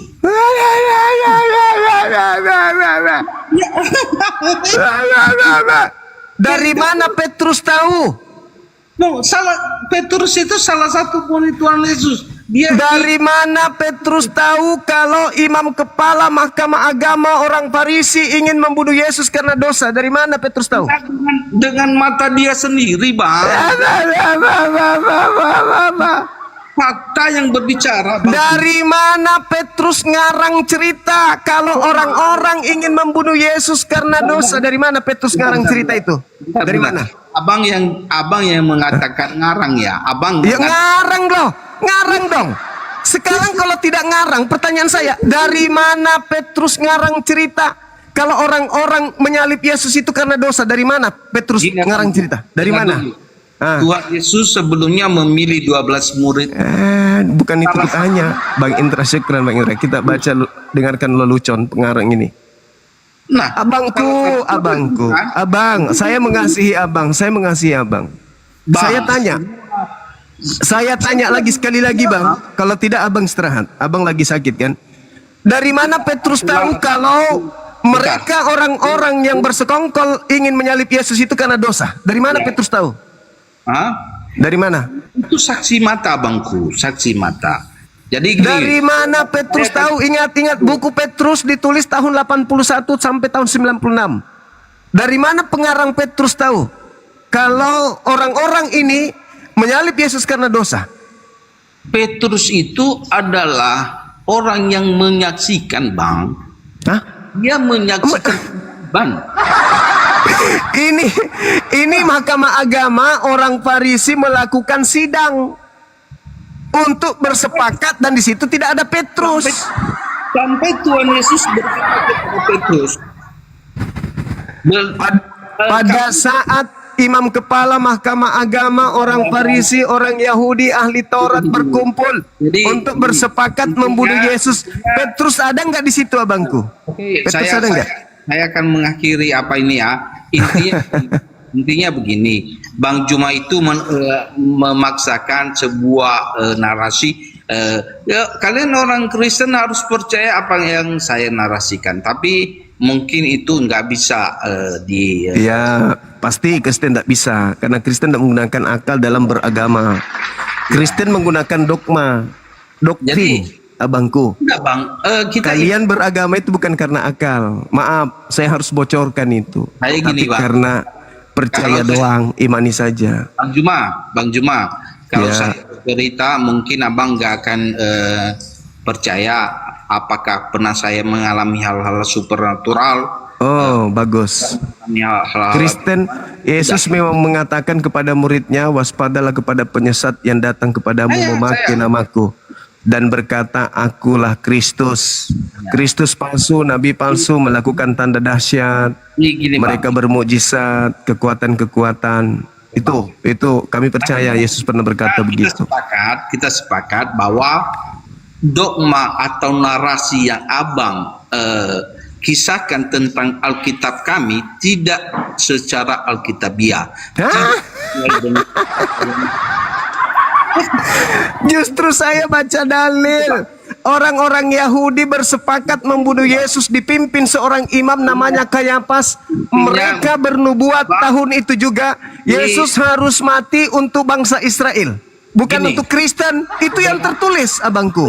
Buat apapun abang bernarasi, Berarti Anda membantah dalil. Anda membantah kitab Anda sendiri. bukan saya nggak membantah kitab kami. Loh, kitab Anda mengatakan Yesus harus mati untuk bangsa Israel. Dari mana? Bangsa Israel harus diselamatkan dari perampasan bangsa Roma. Itu yang tertulis. Tapi Anda mengatakan dari dosa. Ini Bang jangan memaksakan sebuah doktrin atau dogma kepada kami atau Ya, narasi. Anda yang memaksakan dogma Anda, doktrin Anda kepada kitab Anda sendiri. Anda menabrak kitab dengan doktrin. Jadi Saya ulang lagi. Imam kepala Mahkamah Agama, orang-orang Farisi menyalib Yesus karena takut bangsa yang dirampas Roma atau karena dosa? oke, Bang. Itu Karena? klik. Oke, akhiri apa kita? Akhiri diskusi. Udah, bagus. Abang akhir.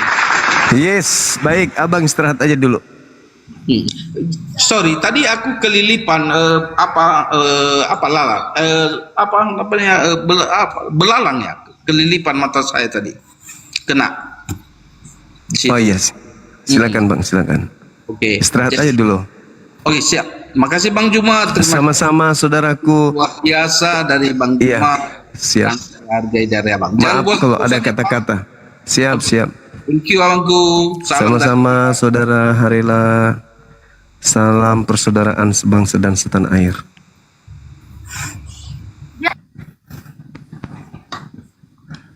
Halo. Halo Abang Juma, selamat malam Bang Juma. Malam juga kawan. Ya, terus semangat mewartakan Injil Bang Juma ya. Betul sekali. Hanya lawan-lawan diskusi saya aja yang nggak percaya Injilnya sendiri, Bang. Itu Jadi gini Bang itu Juma, kendala kalau saya itu Bang di situ. Juma- Kendala saya Bang karena Juma- yang punya Bible tidak percaya Bible-nya. Itu aja. Ya betul. Tapi sayangnya Bang Juma belum masuk Kristen itu. Kalau untuk masuk Kristen kayaknya sulit, Bang, karena saya otak masih berfungsi. Kecuali kalau otak saya sudah rusak, mungkin. Selama otak saya masih waras, tidak mungkin saya masuk ke agama yang menyembah kepada makhluk kuburan. Maaf ya, Bang ya.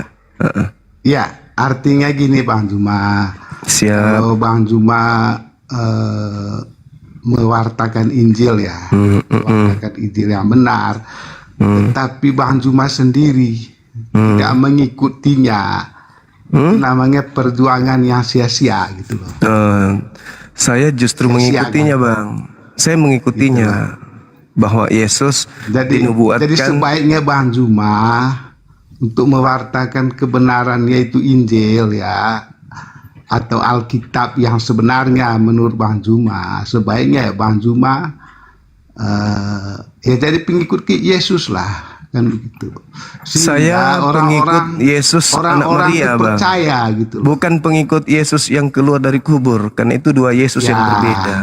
Ya. Itu dua Yesus yang Artinya berbeda. gitu Bang Zuma. Jadi memang begini Bang Zuma, kalau di dalam kitabnya Bang Zuma sendiri kan memang wajib untuk memiliki kitab Alkitab kan.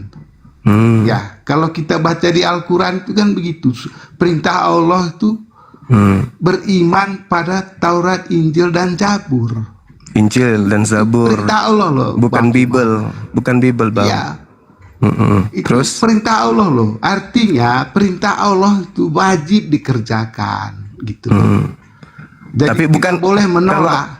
Kalau kitab Begitu. yang wajib kami imani itu kitabnya Yahudi, Bang, bukan kitabnya Betul. Kristen. Artinya gini Bang Zuma, kalau Bang Aduh. Zuma sekarang menghafal Bicara sendiri nih. Alkitab, isi-isi Alkitab, itu sudah benar. Artinya itu namanya Islam yang Kembali sejati. ke tema, Bang, boleh? Gitu loh.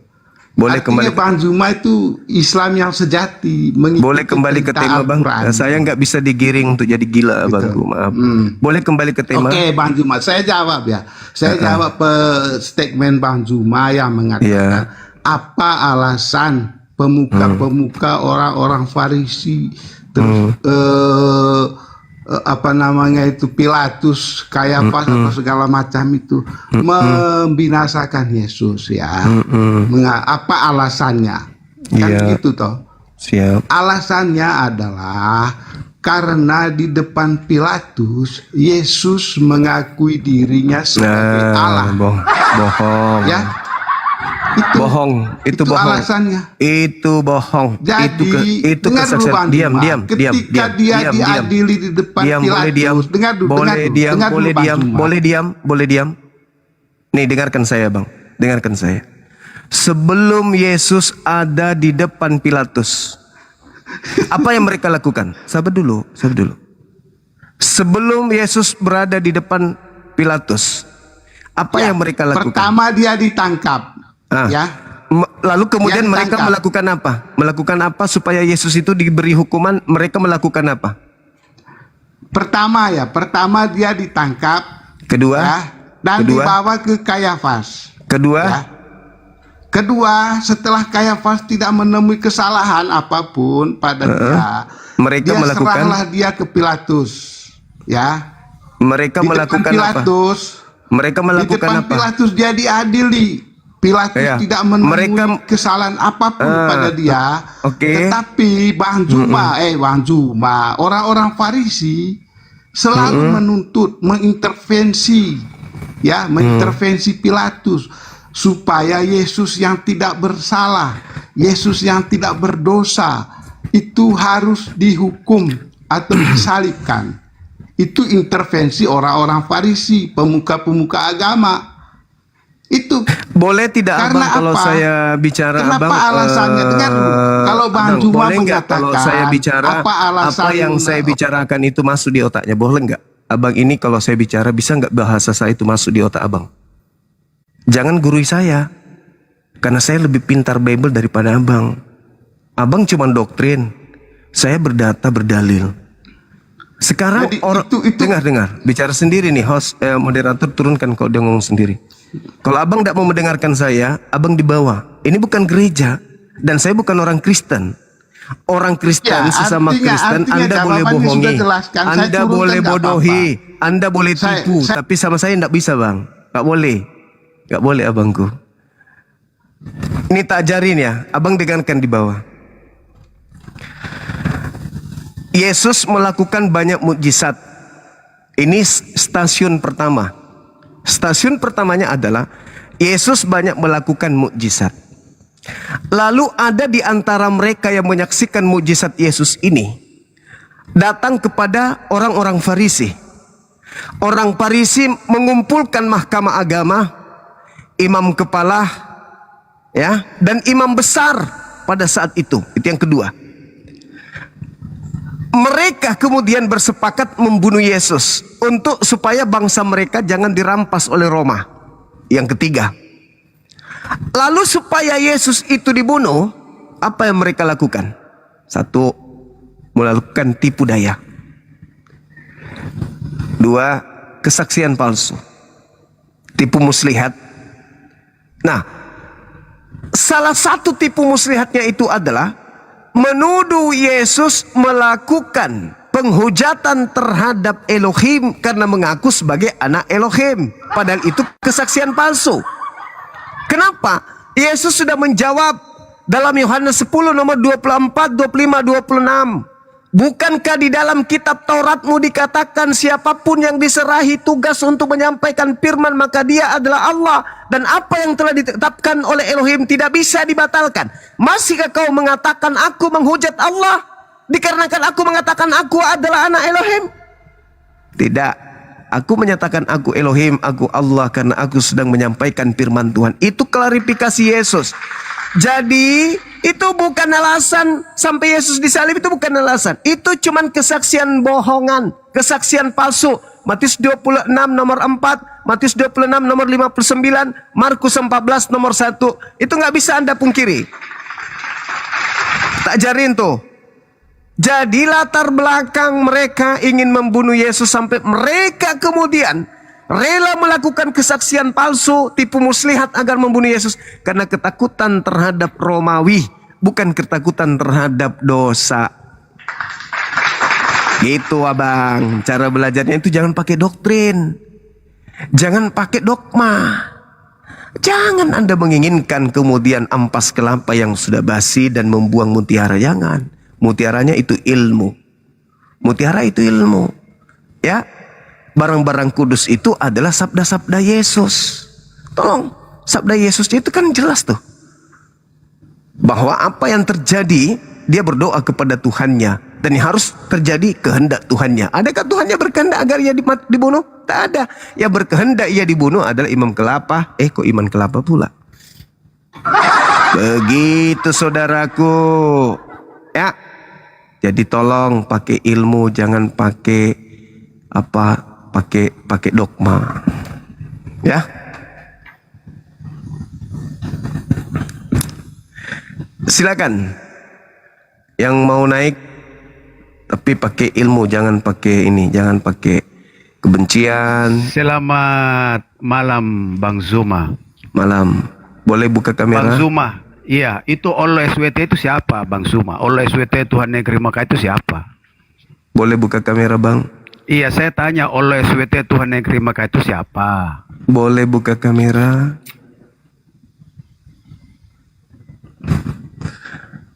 Kalau ingin bertanya siapa itu Allah SWT, baca Yesaya 5 nomor 16, 1 Timotius 6 nomor 16. Anda baca di situ. Anda akan ketemu Tuhan pencipta langit dan bumi itu karakternya seperti apa. Jangan jangan kerasukan setan gitu ya. Jangan Bang, santai aja. Bang Suma, kita diskusi santai aja. Saya nggak akan bertanya iman Bang Suma. Serius. Itu kan iman saya.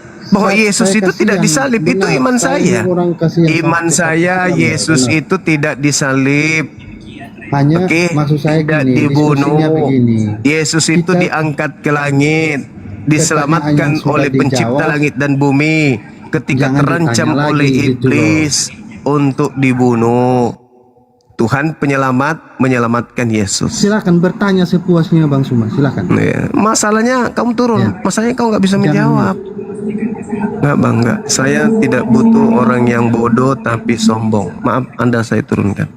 Waduh. Iya bang, maafkan saya bang ya. Saya butuh orang yang pintar bang, bukan yang ini. Moderator mohon diturunkan. Minta ditanya tapi ilmu nggak ada. Kalau ada ilmunya sih ya wajar, bagus.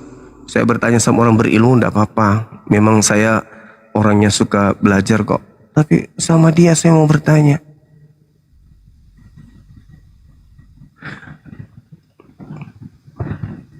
Semua Allah SWT Tuhanmu itu siapa orangnya? Siapa makhluk itu tuh?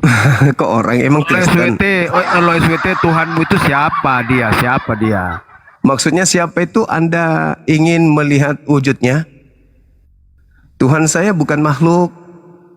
Tuhan saya bukan manusia, bukan mayat. Surah 21 ayat 91 kan di situ bukan anak dikatakan, bayi. aku hanya Bukan diperintahkan bukan menyembah- sepupunya Yohanes.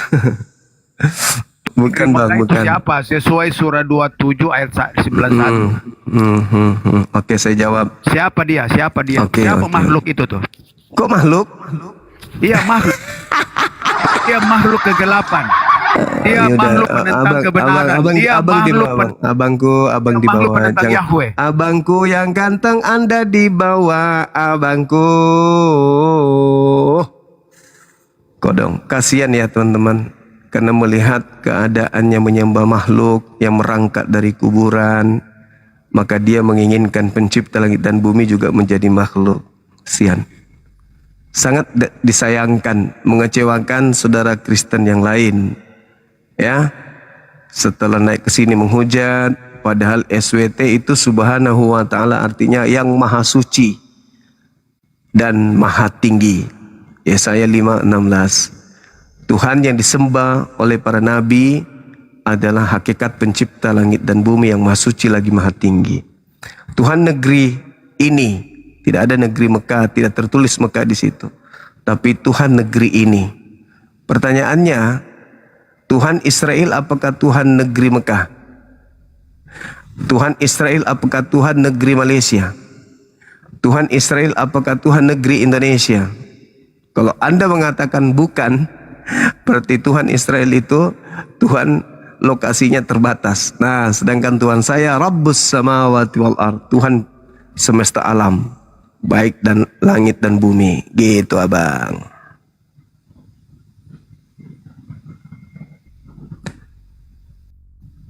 Oke, sahabat yang dimuliakan oleh Allah, silakan kalau masih ada yang ingin berdiskusi, silakan naik. Waktu dan tempat disilahkan. Janganlah menghujat, ya, jangan menista, jangan ikuti cara-cara yang tidak baik berdiskusi. Ini agama yang kita bahas. Agama ketika kita bahas jangan sama ketika kita membahas tentang yang lain. Kalau kita membahas agama, ya sejatinya kita perlihatkan sisi yang baik dari agama kita. Masa bertanya aja kesurupan? Gimana kalau dijawab, ditanya ya? Bertanya aja kesurupan. Bagaimana kalau kita yang tanya? Bagaimana kalau dia menjawab dari pertanyaan kita gitu loh? Jadi biasa aja bang. Jangan perlihatkan kebenciannya. Nggak usah. Saya bukan lawan saudara untuk ribut. Bukan. Untuk ribut, untuk bertengkar. Saya bukan lawan saudara. Dan saudara bukan lawan saya.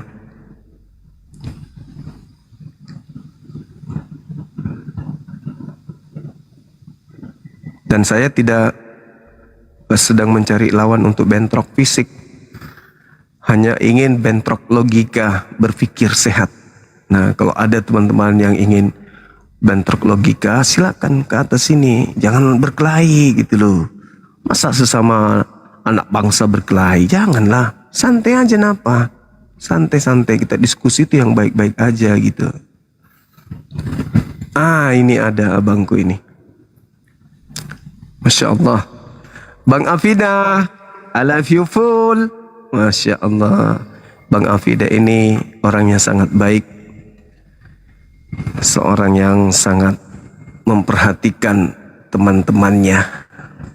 Bang Handi, assalamualaikum Bang Handi. Waalaikumsalam warahmatullahi wabarakatuh. Bang Marwoto ternyata lupa saya. Iya Ada Bang. tuh Oten tuh berapa kali tadi tak naikin itu. Kirain bisa diskusi. Iya Bang.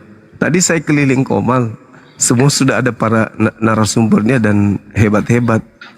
Saya teringat ada Komal saya ternyata. Ada akun sahabat Bang Suma. Bukalah. Tapi ini panas sekali mi HP Bang. Oh ya? Iya, nanti suruh Akang buka Habis ini kita tutup di sini. Boleh, boleh. Iya.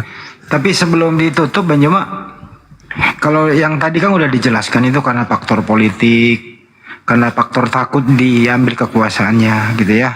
Iya. Itu jelas. Kalau di Al-Quran itu apa makna Nabi Isa alaihissalam tidak disalib? Maknanya apa di sana?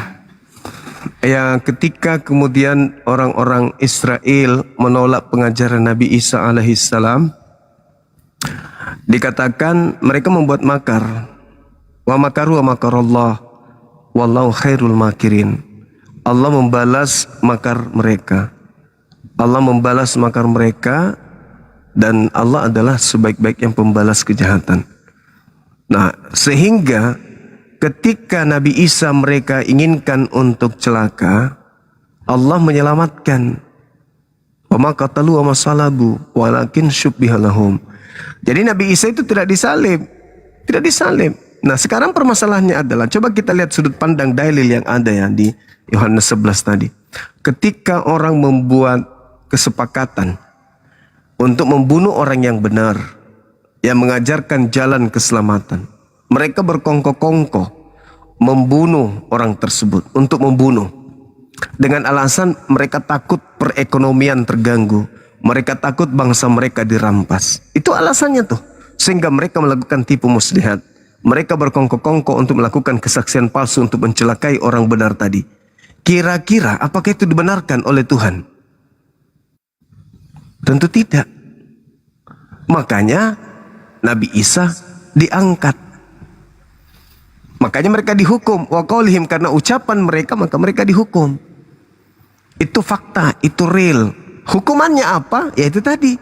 Dan anehnya, ketika Al-Quran mengatakan mereka dihukum karena ucapan mereka, implementasi dari Quran ini benar-benar kita mundur kembali pada TKP. Ada kondisi di mana Yesus juga berpesan, waspadalah kepada penyesat yang datang kepadamu memakai namaku. Jadi apabila ada orang berkata ada Mesias di sini, ada Mesias di sana, jangan kau percaya. Tapi mereka faktanya apa Bang Andi? Percaya loh Bang. Percaya. Percaya. Nah, inilah yang disebut wallahu khairul makirin. Allah pembalas sebaik-baik kejahatan. Pembalas kejahatan yang sebaik-baiknya. Itu fakta. Coba, waspadalah kepada penyesat yang datang kepadamu memakai namaku dan berkata akulah Mesias. Mereka akan menyesatkan banyak orang. Jadi apabila ada orang berkata ada Mesias di sana, ada Mesias di sini, jangan kau percaya. Sebab Kristus palsu dan nabi-nabi palsu akan datang melakukan banyak tanda yang dahsyat dan mujizat-mujizat dan kekuatan-kekuatan sekiranya mungkin menyesatkan banyak orang. Pertanyaannya, ketika Yesus ditanya di Bukit Zaitun, Guru, apa tanda kedatanganmu? Sebelum Yesus menjawab tanda kedatangannya, lebih dulu Yesus mendahului. Waspadalah agar kalian jangan disesatkan. Tuh. Sebab akan datang banyak penyesat memakai namaku, tetapi tidak membawa tanda itu. Kalau aku yang datang, aku akan nampak di tengah langit. Seluruh manusia akan melihat aku. Seluruh manusia akan melihat aku. Itu kata Yesus. Ketika ditanya apa tanda kalau kamu yang asli ini yang datang. Jawab Yesus, manusia seluruhnya akan melihat aku di tengah langit. Kedua, matahari menjadi gelap, bulan tak bercahaya, bintang berjatuhan, kuasa langit bergoncang. Nah, kalau itu tidak terjadi dan ada orang mengaku bertemu dengan Mesias, Mesias itu pasti palsu. Kalau tidak ada tanda itu, maka jangan percaya. Oke, murid turun dari Bukit Zaitun, berjalan, tak.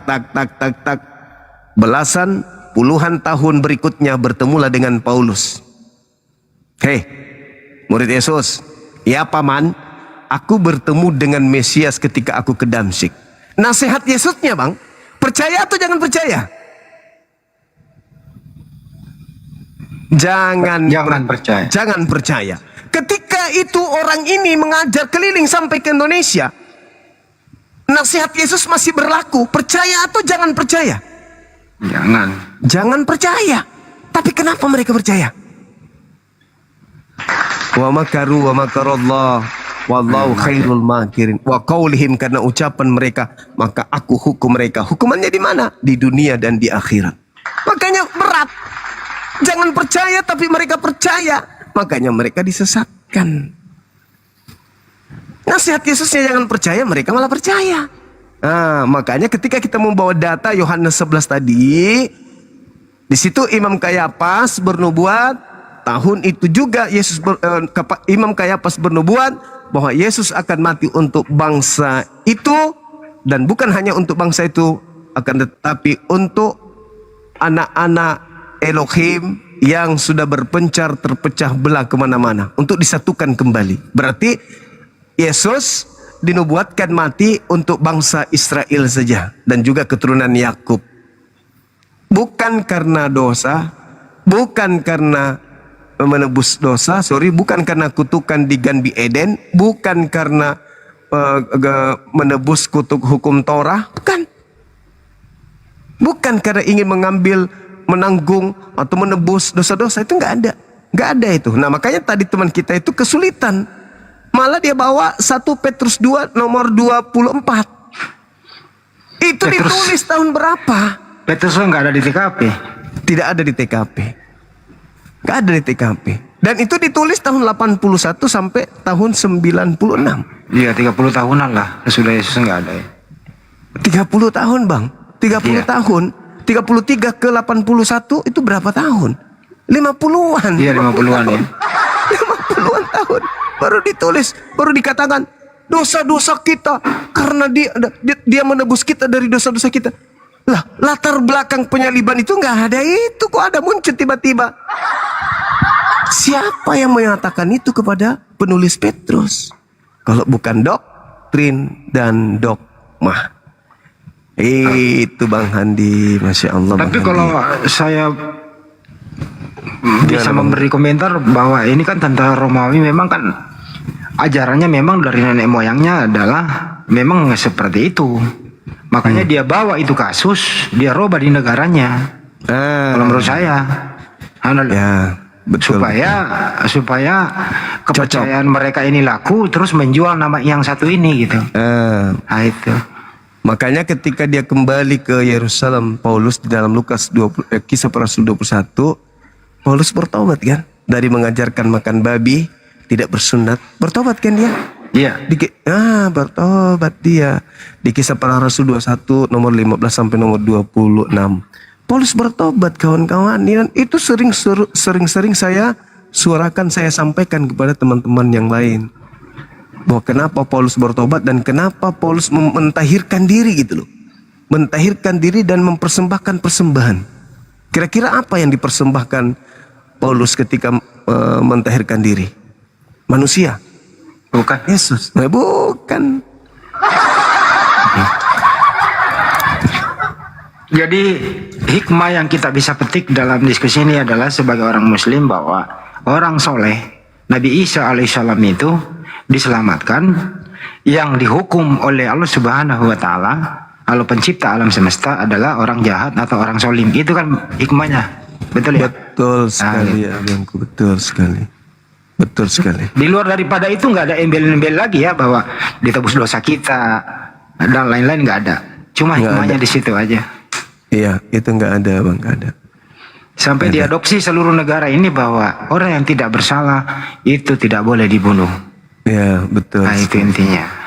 Ya, jadi tidak ada ajaran yang muncul mengatakan bahwa Yesus itu disalib. Tidak ada ajaran yang bisa kita lihat. Maksud saya, tidak ada konsep orang-orang Yahudi, imam kepala, imam Kayapas, orang Farisi menyalib Yesus karena dosa. Itu nggak ada.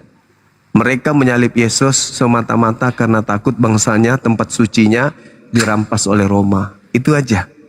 Nah, muncullah kemudian Kristen. Di dalam Kisah Para Rasul 24 nomor 5, Paulus ini adalah penyakit sampar yang telah menyesatkan seluruh orang Yahudi di dunia yang beradab, dan dia adalah tokoh dari agama Kristen. Gitu Bang Handi. Ya, saya pernah dengar ada ajaran Dewa Molok itu minta persembahan manusia. Ini ada urusannya nggak di sini nih? Ya, itu dia Bang Handi, di Imamat 18 itu. Itu jelas itu. Janganlah kau mempersembahkan anak-anak manusia kepada Dewa Molok. Sebab aku sendiri yang akan melawan mereka. Aku sendiri yang akan melenyapkan mereka. Tidak boleh. Nah itu Bang Handi. Jadi ketika orang-orang Yahudi, orang-orang Farisi ingin menghabisi Yesus karena ketakutannya kepada penguasa kala itu, ya kalau kita berpikir sih itu wajar. Sama seperti sejarah Indonesia kan ya. Ya. Ketika ada orang yang berkongkoh dengan orang-orang penjajah, maka orang berkhianat ini itu rela kemudian menyerahkan pahlawan untuk mereka tangkap. Rela daripada habis Nusantara ini dihabisin sama musuh, mending kita serahkan aja ini para pejuang-pejuang, bocorkan rahasianya. Imam Bonjol sembunyi di sana, Jenderal Sudirman ada di situ Bang, tangkap. Tapi setelah itu jangan rampas bangsa kami ya. Mereka aja ya, si Pitung ambil semua itu semuanya. Nah, tapi jangan ambil bangsa kami ya. Oh iya, mana mereka? Di situ sembunyi. Nah itulah yang terjadi. Wajarlah yang terjadi. Nah sekarang pertanyaannya, apakah Elohim yang mengasihi anaknya ini membiarkan orang-orang ini mengeksekusi mati anaknya? Kan tidak. Nah itulah yang terjadi. Islam datang meluruskan kaidah itu. Tentu tidak. Elohim itu justru memerintahkan malaikat turun bantu tuh dia di bawah tuh. Nah itu kan. betul sekali, pintar. Bang Handi pintar sekali. Mana ada orang manusia biasa datang malaikat membantu dia untuk menguatkan ya. Kan dia berdoa tuh. Iya Kan berdoa. Betul. Di Lukas 22 kan dia berdoa 4344. Lalu malaikat Tuhan, maka malaikat Tuhan turun memberi kekuatan kepada Yesus, sehingga ia semakin bersungguh-sungguh berdoa dan peluhnya seperti titik darah yang jatuh ke tanah. Gitu. Malaikat turun membantu Yesus. Nah karena kesolehannya, doanya dikabulkan. Wah keren. diselamatkan dari maut. Masya Allah. Luar biasa, luar biasa. Tapi persoalannya memang ada yang disalib Bang Juma, jangan salah juga. Ya, betul. Nah, ada yang disalib. yang disalib ini sebenarnya siapa? Mari kita nanti bahas di episode berikutnya. Yang disalib ini siapa?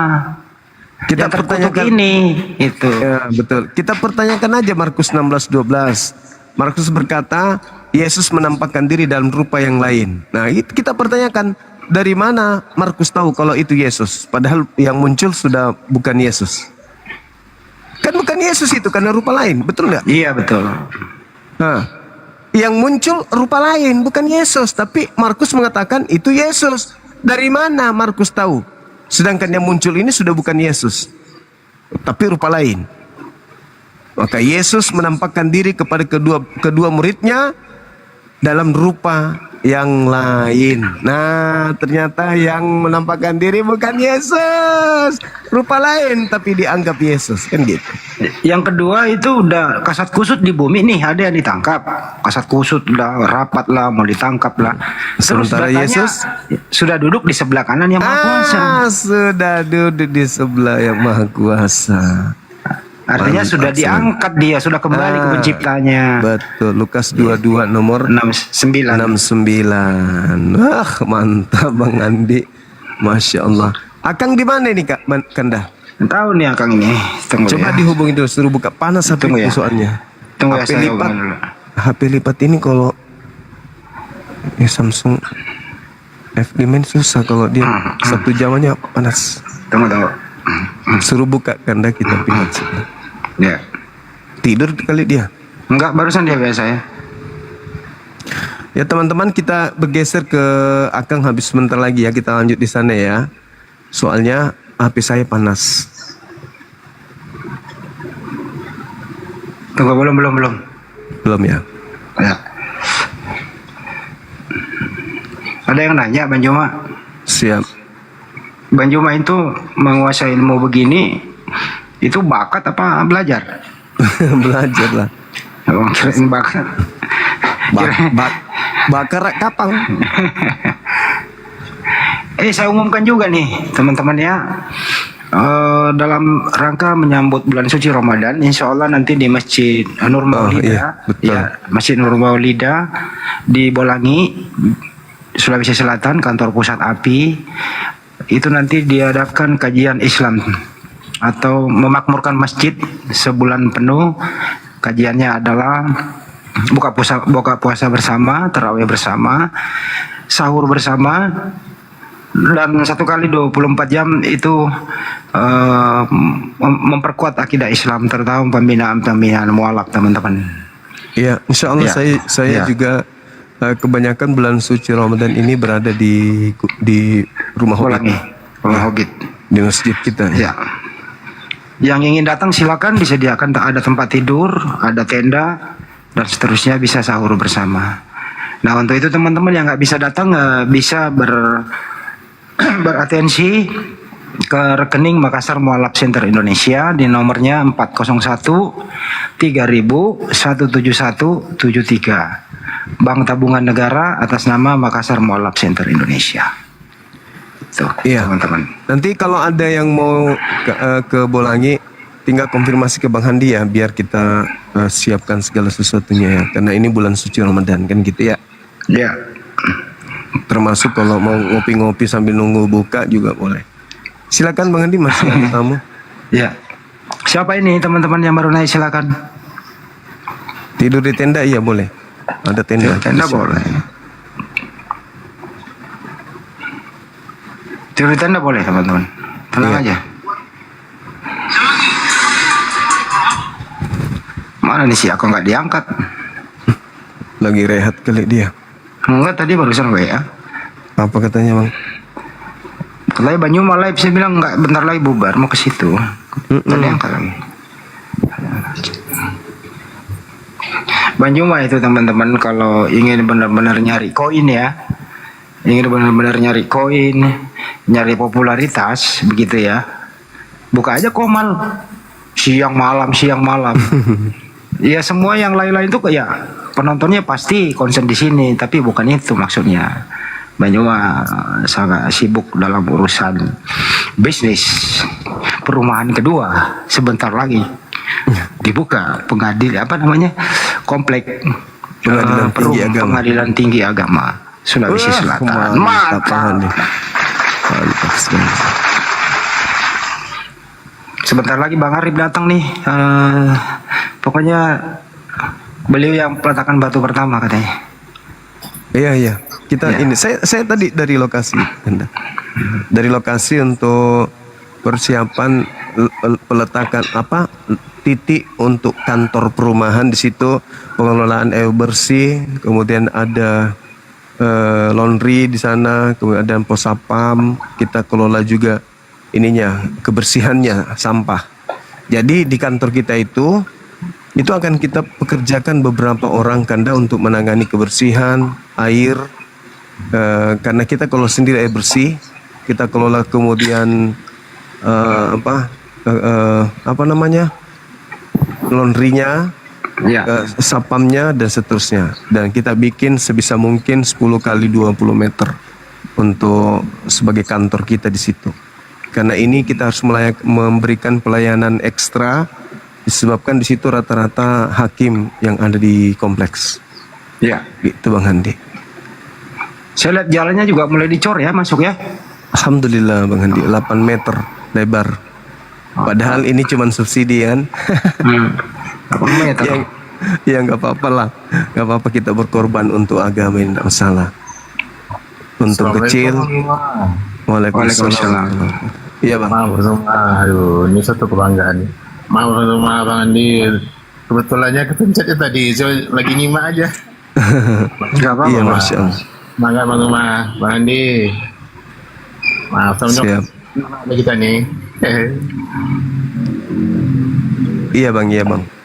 Iya, oke Bang. Assalamualaikum. Waalaikumsalam warahmatullahi wabarakatuh. Waalaikumsalam warahmatullahi wabarakatuh. Ya teman-teman yang di luar kota mau sebulan penuh, ya silakan datang ke Makassar ya, hubungi saya. Oke. Dan ini yang baru naik dulu nih sebelum kita pindah nih. Selamat malam. Assalamualaikum kalau muslim. Turun. Akang belum monitor? Belum. Nomor WA Andi. aku 0813, nomor WA saya ya, 0813 9233 7800. Ke ini katanya ala KTP dibutuhkan Banyuma di sana di ala KTP. Oh, boleh. Jadi Oke. sahabat-sahabat, kita tutup di sini ya. HP saya panas gitu ya. Makasih atensinya sudah kembali di Komal kita, sahabat Bang Suma. Mudah-mudahan hari-hari ke depannya kita bisa kemudian untuk Kemana? Pandi katanya mau, seperti dulu ini. Pandi mau naik katanya untuk follow sebentar, mana? Taruh. Oh, boleh. Tunggu. Mana? Oh ya, tahu masih ini namanya nih. Mana? Bener depan di. Hendrik Kombo. Tahu pesan Mana? si sama tuh. Iya. Dek, Udah sini saya terima nggak bisa. Dia apa tuh kagak sih? Ada. Cobi minggu pan dia. Kemana mau ke Pandi? Pengenalan deh. Teman-teman di follow juga kalau akunku kalau belum di follow ya. Jangan lupa juga saksikan di YouTube kami ya, Zulkifli Abbas Official, Hanis Lebes Channel ya. Nontonlah gitu ya di YouTube. Ya udah kalau nggak ada Bang Banyuma ditutup kita pindah. Kenapa? Ini yang di YouTube bilang gini, Bang Suma nggak kepleset ngatakan ngopi-ngopi sambil nunggu buka. Kayak gitu-gitu loh, kayak gitu-gitu dijadiin piti-piti oleh Oten kayak dulu Banyuma kan badan saya 170 apa itu dulu di nah gitu. Orang bercanda dianggap serius gitu loh. Tinggi saya 3 liter. Ya gitu. Berat badan saya 4 meter kan gitu ya. Jadi biarkan kita menghibur mereka biar senang. Iya juga sih. Ya udah. Fandi Ahmad ini aktif. Enggak. Enggak Coba juga. Coba cek dulu ya. Ya coba kena. Saya sering melihat ada komal-komal baru yang membahas Islam tentang lintas agama, abang-abang semua. Saya pingin naik, cuman saya rada-rada ragu gitu, jangan sampai begitu kita datang banyak yang naik ke komal mereka. Setelah banyak yang naik ke komalnya, akhirnya mereka terkenal. Setelah terkenal, mereka mencari korban gitu. Karena banyak yang begitu. Kita tidak tahu, tidak pernah jumpa Kopi Delta, kemudian tiba-tiba kita ke komalnya dia, baru kenalan di sana, orang-orang pada datang follow dia, sampai orang-orang sudah follow dia, akhirnya mereka bisa live sendiri, dan setelah live sendiri, mereka sudah banyak nge-DM ibu-ibu gitu, perempuan-perempuan, mereka jadikan sebagai korban. Ini yang saya khawatirkan gitu. Sebenarnya pingin kali komal-komal yang kecil yang berdebat dengan orang-orang Kristen di sana, mereka melakukan pembelaan terhadap Islam, bagus, dan rasanya pingin kali kayak dulu gitu, naik membantu mereka. Tapi sayang saya tidak kenal mereka gitu. Takutnya setelah mereka itu banyak dikenali orang, ya justru mereka lari dari niatan. Itu saya harus mengenal mereka lebih jauh dulu. Jangan katakan Bang Suma sombong hanya di komal-komal itu aja. Ya bukan karena komal itu besar. Saya diajak sudah berkali-kali saudara Yusuf PI ngajak saya masuk di komalnya. Bahkan kapan nih terakhir Bang Handi? Kemarin ya? Kemarin. Kemarin beliau minta dengan hormat untuk bisa kolaborasi di komal dia. Saya katakan apa? Adinda, kamu itu harus mempertahankan kamu solo sendiri, ya, supaya jangan terpecah konsentrasi daripada netizen antum, ku bilang. Jangan sampai begitu saya datang justru nanti akan merusak suasana. Silakan, saya dukung sepenuhnya Anda solo, tapi ingat, jaga lisannya, jangan sampai menjadi hal yang tidak diinginkan. Terus kemudian jaga sikap, pertahankan kemudian kekuatan puasanya supaya jangan mudah terhipnotis dengan rayuan gombal om-om, kan gue bilang gitu. Ya mengerti lah ya kalau Ya, Om. paham. Jadi ya kalau kita mau membesarkan Komal yang sudah besar, ya untuk apa kan gitu ya? Atau kalau kita ingin kejar nama besar, ya langsung aja saya terima. Tapi saya katakan pertahankan Adinda. Saya tidak mengatakan tidak bakal ke Komal antum. Bisa jadi besok hari saya ke situ. Tapi untuk sementara ini saya melihat kamu itu perlu untuk sendiri. Semasa orang umat masih percayakan ke kamu gitu. Saya mending ke Komal kecil. Cuman kalau ke Komal kecil itu kendalanya itu saya tidak kenal mereka gitu. Jangan sampai saya naik ternyata mereka pasukan Bodrex, ya kan ya. Yang paling parah itu nanti Mbak Nyuma terjerumus karena di sana tawuran.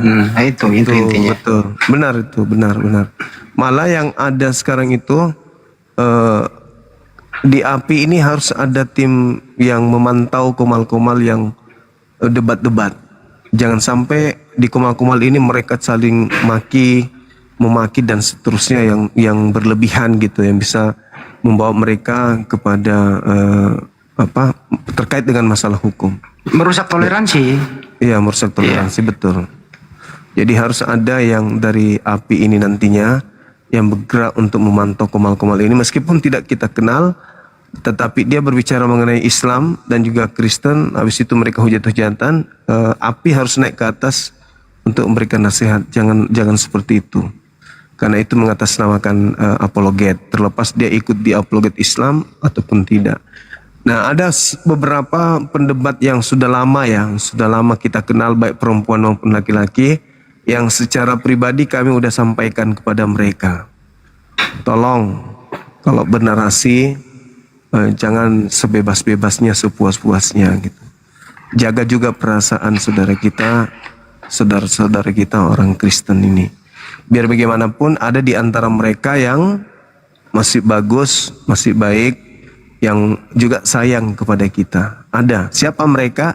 Mereka yang hanya mendengarkan doktrin, dogma, dan ya hanya percaya aja tanpa mereka mau belajar gitu.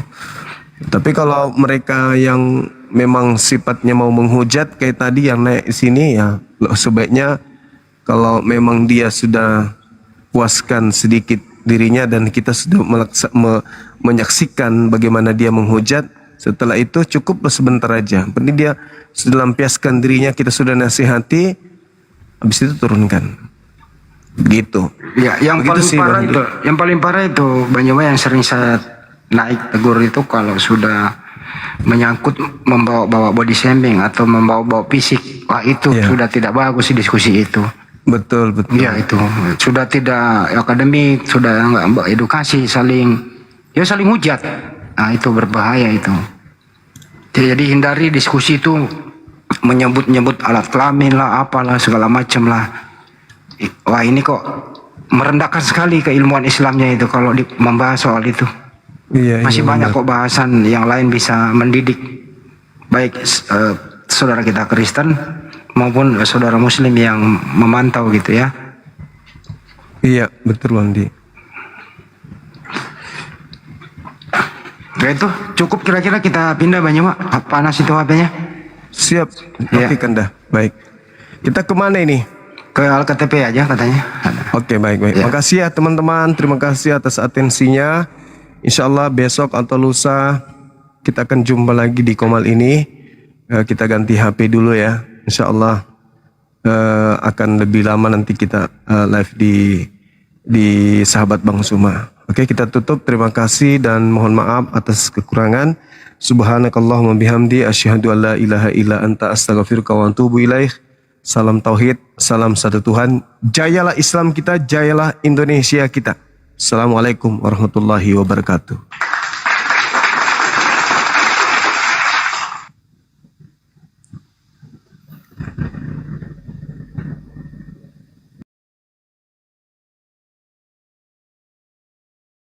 Terantuk pada batu. Kemudian nubuatan itu betul-betul ada di Mazmur 91 nomor 11 dan seterusnya, bahwa Yesus ini akan dijaga dimanapun dia berada. Yesus akan diselamatkan, dia akan diluputkan dari kesesakannya. Tuhan akan mendengarkan dia, apapun dia akan melindungi dia. Bahkan memberikan dia umur panjang. Nah, umur panjang berarti dia nggak mati.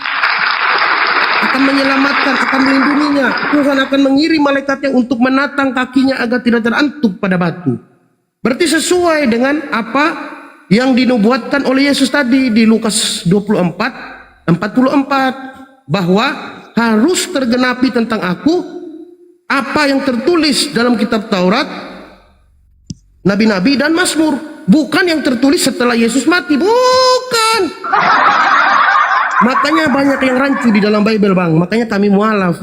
Pertama, kalau kita jujur-jujuran ya, Yesus sendiri menegaskan kepada perempuan Kanaan yang memohon kepadanya untuk menyembuhkan anaknya yang kerasukan roh setan. Apa kata Yesus? Izin Baal, gurunda ada di bawah. Oh, ada gurunda? Iya. Nggak ada tuh. Itu banyak tappingan di bawah tuh. Nggak ada, Bang. Belum ada. Ya, Belum ada. lanjut. Kalau ada gurunda pasti naik. Oke, siap. Bang. Ya, makasih. Lanjut. Pak. Jadi poinnya, tuh Sukron, Taurin. Jadi lupa saya tadi apa ini. Jadi intinya rancu tuh, waktu perempuan Kanaan itu memohon kepada Yesus untuk menyembuhkan anak yang kerasukan roh setan, Yesus berkata apa? Yesus pertama tidak peduli, bahkan Yesus sama sekali tidak peduli, tidak menjawab perempuan itu. Kemudian murid-muridnya datang, "Guru, suruhlah ia pergi." Ia terus mengikuti kita sambil berteriak-teriak. Murid-muridnya suruh usir tuh. Lalu apa kata Yesus? "Aku diutus hanya kepada domba-domba yang hilang dari umat Israel." Tuh, itu tidak pernah dibacakan di gereja ya. Saya jujur, selama berpuluh-puluh tahun saya menjadi seorang Katolik, saya tidak pernah tahu bahwa Yesus pernah tidak mau menolong perempuan Kanaan. Bahkan Yesus mengatakan dia anjing.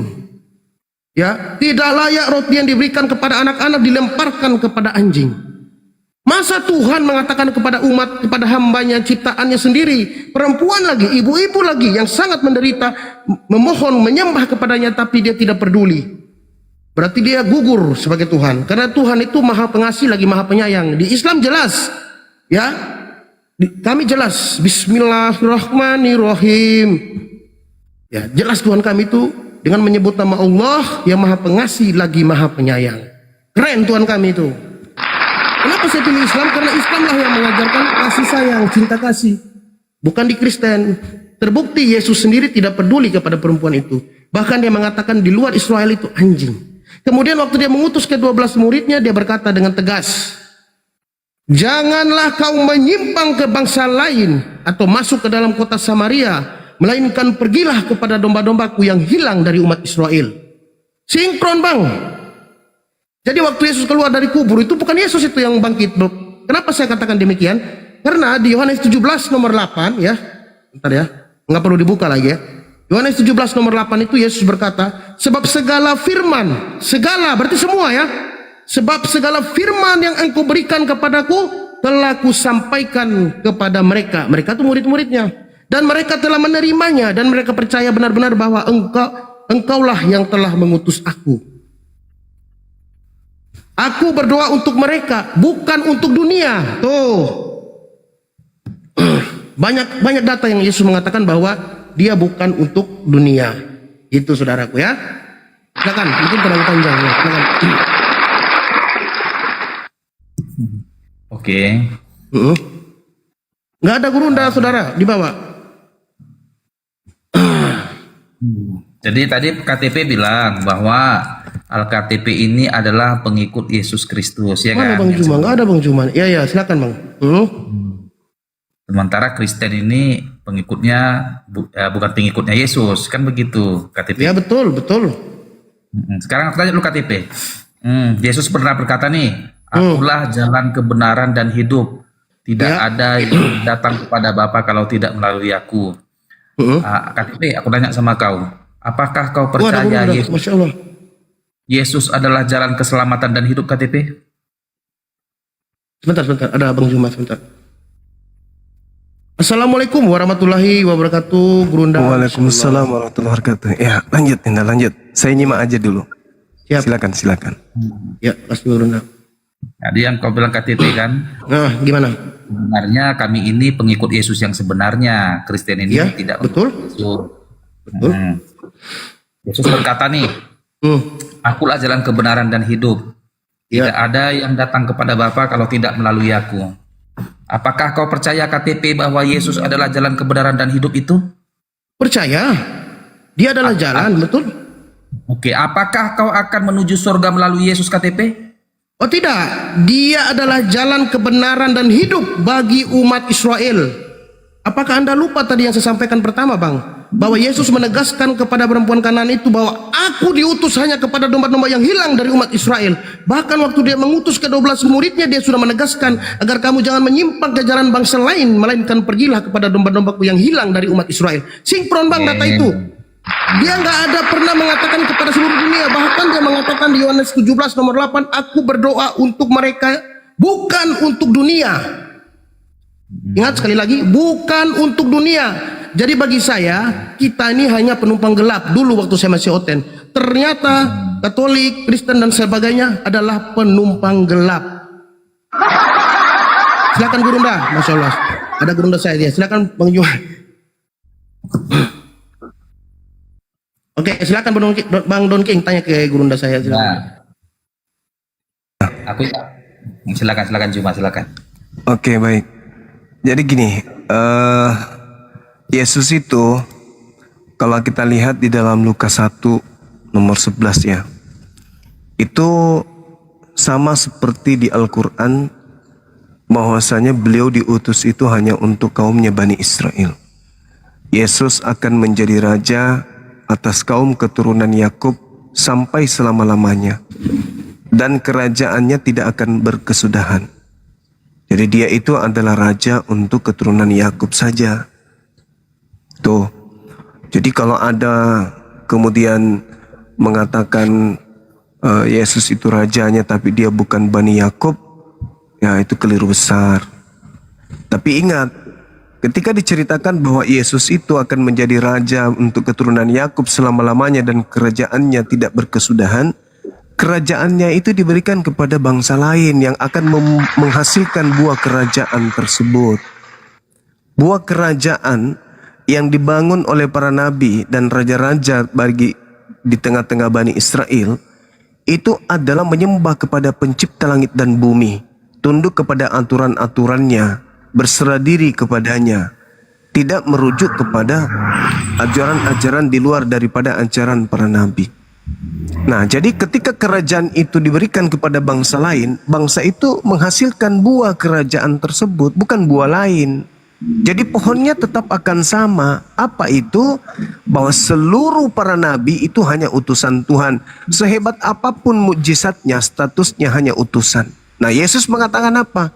Hidup kekal itu adalah mereka mengenal engkau sebagai apa? Satu-satunya Tuhan. Islam juga begitu. Yang mengutus kemudian para nabi adalah satu-satunya Tuhan. Dan nabi-nabi ini adalah utusan-utusan Tuhan. Dan mengenal Yesus Kristus yang engkau utus. Maka dalam Islam, dia dikatakan bahwa ini Rasulullahi ilaikum. Ya Bani Israel, ini Rasulullahi ilaikum. Wahai Bani Israel, aku ini adalah utusan Tuhan kepadamu. Jadi buah kerajaan itu akan dihasilkan oleh agama yang menghasilkan buah yang seirama dengan buah yang diajarkan oleh para nabi. Seperti itu. Contoh, ini pendekatannya di sini. Di dalam 1 Yohanes 2. Ini saya sudah uraikan 2 hari ini. Dikatakan bahwasanya ternyata yang dianggap orang yang mengasihi Tuhan itu adalah tandanya bahwa kita mengenal Tuhan, yaitu kita senantiasa menuruti perintah-perintahnya. Barang siapa berkata aku mengenal Tuhan, tetapi ia tidak menuruti perintahnya, ia adalah seorang pendusta dan di dalamnya tidak ada kebenaran. Nah, jadi mengenal Tuhan itu, hidup kekal itu adalah mereka mengenal engkau satu-satunya. Mengenal satu-satunya Tuhan ini yaitu melakukan segala apa yang diperintahkan. Dan yang diperintahkan itu tentu tertuang di dalam kitab Taurat. Nah ini saudaraku. Jadi Yesus itu memang raja sayangnya kerajaannya diberikan kepada bangsa lain yang menghasilkan buah kerajaan tersebut. Masya Allah. Nah, salah satu isi kerajaan itu adalah penghuninya orang-orang bersunat semua, Bang. Kalau Anda masuk dalam kerajaan tidak bersunat, itu disuruh keluar atau di blender nonotnya. Oke. Masya Allah. Jadi yang pertama cuma Yesus itu adalah benar raja. Kita sama-sama akui ya. Tetapi kerajaannya cuma bilang diserahkan kepada bangsa lain. Kan begitu cuma. Iya, Ya. Oke. Dan bangsa lain itu adalah bangsa Arab. Benar? betul sekali. Jadi oke lah, anggaplah itu benar pernyataanmu itu. Dan kita cross check ke lapangan. Kita cross check ke lapangan. Apakah detik ini Arab itu seperti yang kau katakan tadi, kerajaannya itu diberikan kepada bangsa lain, yaitu Arab ini, keturunan Sulaiman ini lalu kita bilang Bluetooth disconnected. Ismail. keturunan Ismail ini, apa memang sekarang dia tergenapikah, rajakah sekarang itu di dunia orang Arab ini? Iya, kerajaannya tak berkesudahan sampai sekarang ini. Dan amalan-amalan yang diajarkan oleh nabi-nabi dipraktikkan oleh umat Islam dan berfokus kepada Mekah. Izin sebentar, saya sapa ada Bang Handi kayaknya nih ya. Iya. Assalamualaikum warahmatullahi wabarakatuh, Bang Handi. Selamat malam, Mr. Marmot. Oh, kaget. Kak Vina Kristen ya? Ini Vina nih ya. Silakan lanjut Gurunda. Silakan. Jadi itu tidak bisa dipungkiri itu, Bang. Karena Islam ini datang seperti yang diterangkan di dalam Al-Qur'anul Karim. Ketika Islam datang, Islam itu tidak membawa kemudian ajaran menyembah kepada sembahan lain selain daripada yang diajarkan oleh pencipta langit dan bumi kepada para nabi. Makanya dikatakan, contoh misalnya dalam surah Al-Baqarah ayat 136. Bismillahirrahmanirrahim. Qulu amanna billahi wa ma unzila ilaina wa ma unzila ila Ibrahim wa Ismail wa Ishaqa wa Yaqub wal asbati wa ma utiya Musa wa Isa wa ma utiyan nabiyyuna min rabbihim la nufarriqu baina ahadim minhum wa nahnu lahu muslimun. Katakanlah wahai Nabi Muhammad, dan katakanlah wahai orang-orang beriman, kami beriman kepada Allah, kepada apa yang diturunkan kepada kami dan apa yang diturunkan kepada Nabi Ibrahim, Ismail, Ishak, Yakub dan keturunannya, dan apa yang diberikan kepada Musa dan Isa, serta apa yang diberikan kepada nabi-nabi dari Tuhan mereka. Kami tidak membeda-bedakan seorang pun di antara mereka, dan hanya kepada Tuhan kami berserah diri. Jadi umat Islam itu jelas itu. Sedangkan berulang saya katakan bahwa mohon maaf, sekali lagi mohon maaf, saudara saya Kristen ini diajarkan menyembah kepada Kristus. Ini tidak pernah diajarkan oleh nabi manapun. Begitu banyak Kristus yang diutus oleh Tuhan ke tengah-tengah kaum Bani Israel, tidak ada di antara mereka orang yang mendapatkan perintah dari Tuhan untuk menyembah si Kristus, nggak ada. Nah, kenapa ini bisa terjadi? Karena Paulus di kejadian di Kisah Para Rasul 17 nomor 21, 22, 23 itu, apa yang kalian sembah itu dewa yang tidak kalian kenal. Nah, ini membuat lagi si teman kita nanti dongki nangis lagi. Inilah yang aku ajarkan kepadamu. Dewa yang kamu sembah selama ini yang kamu tidak kenal, inilah yang aku ajarkan kepadamu. Orang-orang Yunani kuno, Romawi kuno tidak pernah menyembah Tuhannya Yahudi, nggak pernah. Nah, dewa yang kau sembah selama ini, yang kamu tidak kenal, inilah yang aku ajarkan. Siapa itu? Yesus. Berarti dewanya Roma itu tetap aja disembah, tapi nama panggilannya berubah menjadi Kristus Yesus. Makanya Kristen ini mohon maaf lain dengan ajaran Yahudi. Tidak ada ajaran Yesus yang sama dengan ajaran Kristen. Tidak ada, Bang. Tapi orang Kristen mengatakan kami pengikut Yesus, silakan, sah-sah saja. Kan ada memang yang diusir. Tetapi cobalah kita lihat, dari hari ibadah aja sudah beda. Tempat ibadah sudah beda. Tubuhnya aja udah beda. Cara ibadah beda. Tujuan penyembahan beda. Semuanya beda kan. Oleh karena itulah, ya saudara Kristen ini hanya mengaku sebagai pengikut Kristus. Dan memang sih saya akui, Kristen ini memang pengikut Kristus. Tapi Kristus yang mana dulu? Ah, itu yang perlu diperhatikan dan baik. Karena 10 detik terakhir abangku,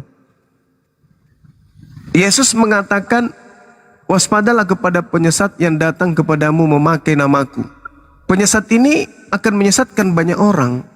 Oke lah, bukan Kristen. Mungkin saya khilaf, salah mungkin, salah pemahaman saya. Saya mohon maaf untuk itu. Bukan Kristen yang disesatkan oleh Kristus palsu. Tapi tolong tunjukkan, mana pengikut Kristus palsu ini selain Kristen? Taruhlah bukan Kristen, lalu siapa? Tidak ada, berarti Yesus nubuatannya batal, gugur. Harus ada dong. Dan kalau ada ya satu-satunya pengikut Kristus ya.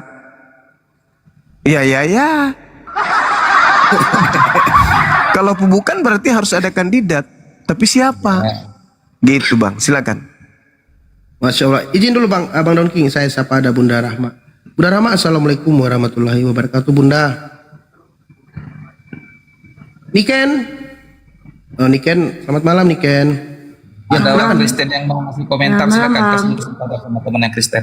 Iya Niken, silakan. Mungkin mau di komentar juga atau Don King bantu. Silakan. Nyimak aja Bang sambil belajar. Oke, mantap, Masya Allah. Silakan Don King. Abang, ditanggapi. Oke Bang, gini. Mau nyampaikan aja buat teman-teman bahwa akhir zaman sudah dekat. Yesus adalah jalan keselamatan dan Yesus adalah juru selamat. Berkembalilah, bertobatlah. Pret. Itu tidak salah itu. Itu tidak salah itu. Bang Handi lanjut. Itu nggak salah. Salam. Ya. Ya, itu benar itu benar. Yesus akan datang untuk yang kedua kalinya. Ya, itu benar. Itu benar abangku. Di dalam Al-Quran dikatakan begini. Tak ada satupun ahli kitab, dalam hal ini Yahudi ya, Bani Israel, kecuali beriman kepada Isa, kepada Yesus, menjelang kematiannya pada hari kiamat. Yesus akan menjadi saksi terhadap mereka. Itu betul itu. Bahwa Yesus itu adalah juru selamat, iya, memang benar. Nah, dalam item-item sebagai juru selamat, dia mengatakan bahwa di luar aku, setelah aku akan datang penghibur lain. Harus dipercaya. Sebagai juru selamat, dia memberitakan akan datangnya penghibur lain. Gak bisa tidak. Yesus masanya itu hanya sampai ketika dia mengajar di tengah-tengah kaumnya Bani Israel. Wa min ahlil kitab illa la yu'minanna bihi qablal mauti. Mereka akan beriman semuanya. Beriman, kenapa? Karena selama ini mereka tolak. Kalau orang Yahudi menolaknya sebagai utusan Tuhan, Mesias. Begitu juga orang Kristen. Orang Kristen menolak Yesus itu sebagai utusan Tuhan. Tapi orang Kristen itu mengimaninya sebagai Tuhan. Nah, dari dua-duanya keliru. Menganggap dia bukan Tuhan itu Bani Israel. Tapi sayangnya mereka menganggapnya bukan Mesias. Orang Kristen menganggapnya Mesias, tapi dianggapnya pula Tuhan. Jadi mereka ini satu pasang. Yahudi tidak menerimanya sebagai utusan Tuhan dan tidak menerimanya sebagai Tuhan. Kristen menerimanya sebagai utusan Tuhan, tapi offside, menerimanya juga sebagai Tuhan. Jadi Islam datang meluruskan. Dia itu adalah utusan Tuhan. Terima dong Yahudi. Dan dia itu bukan Tuhan. Terima dong Kristen. Ini loh jalan keselamatan itu. Apa? Hidup kekal itu adalah mereka mengenal, ya mengutus Yesus sebagai satu-satunya Tuhan, wahai Kristen. Dan wahai Yahudi, Yesus itu harus kau kenal sebagai utusan Tuhan. Jadi itu pesan sebenarnya. Yohanes 17:3 itu pesan untuk Yahudi dan pesan untuk Kristen. Hidup kekal itu, wahai orang Kristen, kenalilah Elohim sebagai satu-satunya Tuhan. Dan engkau wahai Yahudi, kenalilah aku sebagai utusan Tuhan. Nah, ketika dikelopkan la ilaha illallah Yesus Rasulullah, maka harus ada pembeda di antara kedua kelompok ini yang kemudian mengajarkan jalan keselamatan yang sesungguhnya. Jadi kenapa Islam itu dikatakan sebagai jalan keselamatan? Ya karena Islam mengiyakan dan mengaminkan Yohanes 17 nomor 3. Hidup kekal, mengenal Tuhan yang mengutus Yesus sebagai satu-satunya Tuhan yang maha kuasa baik di langit maupun di bumi. Dan Yesus dikenal sebagai Rasul utusan Tuhan. Itu imannya sih, satu-satunya Tuhan, dan Yesus sendiri adalah harus dikenal sebagai utusan Tuhan. Tidak boleh offside, harus di tengah-tengah. Saya kira begitu. Silakan. Saudara Andre Barakallahu Fik, Masya Allah. Mantap, Bunda. Silakan Bang Don King. Sebentar saya sapa dulu Bang ya. Ada Bang Robert. Bang Robert, selamat malam. Om Robert. Malam. Ya, ya. Silakan nanti ya Om Robert ya. Ya. Oke, siap. Bang Don King silakan ya. Udah Pak, Saudara kasih, Pak, Dongking ini jangan dipaksa, Saudara Dongking, kasihan ya. Udah tua dia, udah lobet. Siap. Udah lobet. Ya Bang Robert silakan Bang Robert. Oke, selamat malam. Terima kasih atas waktu dan kesempatan yang diberikan. Kenalkan, nama saya Robertus Belarminus Franciscus Leonardo Bokilia. Saya tinggal di Kekicil, Maluku Tenggara. Dan saya beragama Katolik. Iya. Yang pertama memang saya mengakui betul apa yang Bang Zuma bilang.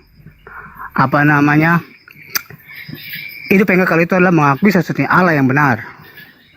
Tapi dalam hal ini itu sebenarnya Yesus juga pernah mengatakan bahwa orang-orang yang melakukan hukum Taurat, yaitu orang-orang kaum Yahudi, dengan baik dan seluruhnya dilakukan, itu akan masuk surga juga. Nah itu saya lebih kepada orang-orang Yahudi, agama Yahudi. Nah, sedangkan kalau yang tadi Abang Juma bilang, saya sebagai orang Katolik pasti akan mengakui itu, bahwa Yesus meminta kepada Bapa seorang penolong yang lain. Walaupun itu nanti orang-orang tetangga sebelah saya, Kristen Protestan, itu mereka akan ketika sampai di Petrus, mereka akan mentok dan mereka akan menyangkal itu. Dan nanti bagian mereka adalah ketika Paulus mengatakan, apabila engkau tidak kuat hidup dalam kekudusan, menikahlah, dan itu bukanlah sebuah dosa, tapi tetap mengikuti ajaran Yesus. Lalu saya keberatannya itu kalau misalnya saudara-saudara saya yang di Muslim itu bilang bahwa roh kebenaran itu adalah Nabi Muhammad, akan datangnya agama Islam. Oh tidak, itu hanyalah yang disebutkan dalam Wahyu 11 ayat 2. Itu yang saya akui untuk umat Islam, bahwa Yesus mengatakan, janganlah Yohanes, jangan engkau mengukur bait suci yang di pelataran di sebelah luar, karena ia sudah diberikan kepada bangsa-bangsa lain, dan mereka akan menginjak-injak selama 42 bulan lamanya. Nah itu yang pada akhirnya kedatangan umatnya Nabi Muhammad, di mana Nabi Muhammad itu adalah cucunya Abdul yang adalah keturunan Ismail, dan seharusnya Nabi Muhammad itu Ismail itu sendiri. Iya, itu aja sih dari saya sementara. Ya, baik, silakan Gurunda. Iya, baik. Bismillahirrahmanirrahim. Kalau yang saya lihat di dalam Al-Quranul Karim terkait dengan roh kebenaran, roh kebenaran itu hanya datang setelah Nabi Isa alaihissalam kepada baginda Rasulullah Muhammad sallallahu alaihi wasallam. Al-Quran menjelaskan bahwa mereka menemukan nama mereka di dalam kitab Torah dan juga di dalam kitab Injil. Kita tahu bahwa Yesus itu ketika dia melakukan penginjilan, tentu beliau menggunakan bahasa Ibrani atau bahasa Aram. Nah, apa yang diuraikan di dalam Al-Quran surah Al-A'raf ayat 157, bahwasanya mereka orang-orang yang mengikuti Nabi yang ummi, yang mereka temukan namanya tertulis di Taurat dan Injil yang ada pada mereka. Sebenarnya sederhana. Apakah yang dimaksud roh kebenaran itu adalah Nabi Muhammad atau bukan? Kami dari Islam beranjak dari Al-Quran surah Al-A'raf ayat 157. Alladzina yattabi'una ar-rasul nabiyyal ummiyya alladzi yajidunahu maktuban indahum fit Torah wal Injil. Nah itu. Tegur saya kalau saya salah baca ayat. Maktuban tertulis indahum pada sisi mereka fit Torah, di Taurat wal Injil, dan juga di Injil. Artinya kalau Nabi Muhammad ini betul adalah roh kebenaran, tentu kalau misalnya Al-Quran mengatakan lima talbisunal haqqa bil batil, dan Bible mengatakan yang menjadi ucapan Yesus itu adalah yang warna merah, maka kita lihat Yohanes 16:13 di dalam bahasa Yesus, tentu bahasa Ibrani atau bahasa Aram. Apa yang dikatakan di sana? Abel Kisipo roh Hamed. Sedangkan Al-Quran mengatakan dalam surah As-Saff ayat 6 bahwasanya Nabi Isa alaihi salam mengatakan kepada kaumnya Bani Israel, wa iskala Isa ibnu Maryam, ya Bani Israel, inni rasulullahi ilaikum musaddiqan lima baina yadayya minat Torah wa mubasyiran bi rasuli ya'ti min ba'di ismuhu Ahmad. Ahmad katanya. Kata Nabi Isa, wahai Bani Israel, sesungguhnya aku adalah utusan Tuhan kepada kalian untuk membenarkan kitab yang datang sebelum aku, yaitu Torah, dan memberi kabar gembira kepada kalian wahai Bani Israel tentang akan diutusnya seorang Rasul Tuhan yang akan datang setelahku yang namanya adalah Ahmad. Itu Al-Quran mengatakan, menginformasikan bahwa Nabi Isa pernah memberikan pemberitahuan ini kepada kaumnya. Akan datang Nabi setelahku, Rasul setelahku bernama Ahmad. Dan ternyata dalam Yohanes 16 nomor 13, tetapi apabila ia datang yaitu roh kebenaran, ia akan memimpin kamu ke dalam seluruh kebenaran. Abel Kisipo roh Hamed hu yarich dem el kel Hamed. Itu jelas itu. Jadi kata Ahmad itu tertulis dalam bahasa original teksnya.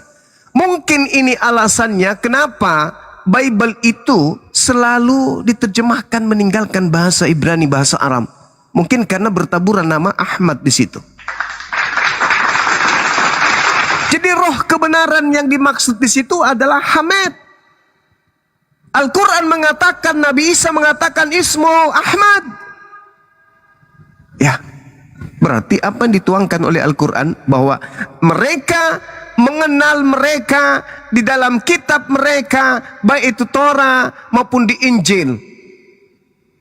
Nah, kalau Yohanes ini Injil, berarti betul di situ tertulis Ahmad. Al-Quran mengatakan Ahmad. Ibrani, Aram dan Arab adalah bahasa serumpun. Oleh karena itu, apalagi yang ingin diragukan? Ternyata roh kebenaran yang datang kata Yesus dalam Yohanes 16 dari data nomor 7 sampai nomor 15, jelas Yesus mengatakan apa? Adalah benar jikalau aku pergi, sebab kalau aku tidak pergi, penghibur itu, penolong itu, roh kebenaran itu tidak akan datang.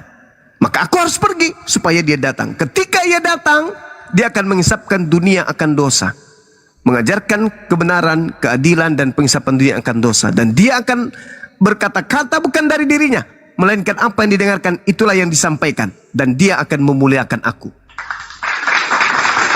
Nabi Muhammad menerima, mendengarkan firman, lalu menyampaikan firman. Nabi Muhammad memuliakan kemudian Yesus. Tak ada itu dalam ajaran Islam. Yesus itu dihinakan seperti ditampar, ditonjok, diloin, enggak ada. Enggak ada itu. Jadi benar-benar apa yang dinubuatkan dalam Bible itu sendiri itu tergenapi di dalam Al-Quranul Karim. Dalam hal ini implementasi risalah kenabian baginda Rasulullah Muhammad SAW. Silakan. Iya, keberatan, host. Iya. Ya, silakan. Tapi sebelumnya saya mau bilang sama saudara Kristen yang di atas, tolong bantu saya dalam mengingatkan ayat-ayat karena saya hafal kata-katanya, tapi saya lupa di surat apa, di bab berapa, di ayat berapa. Oke, lanjut. Anda bilang tadi Yohanes 14:12 Yesus meminta kepada Bapa seorang penolong yang lain. Dan Anda mengklaim bahwa itu adalah Nabi Muhammad. Lalu Anda lompat ke Al-Quran. Lalu terjadilah kita tarik menarik. Nah, pertanyaannya, apakah Injil di dalam Al-Quran itu seperti yang ditulis dalam Matius, Markus, Lukas, Yohanes dan seterusnya? Tunggu dulu, saya belum selesai. Nah, lalu ketika Anda masuk ke Al-Quran, oke, saya akan ke Al-Quran.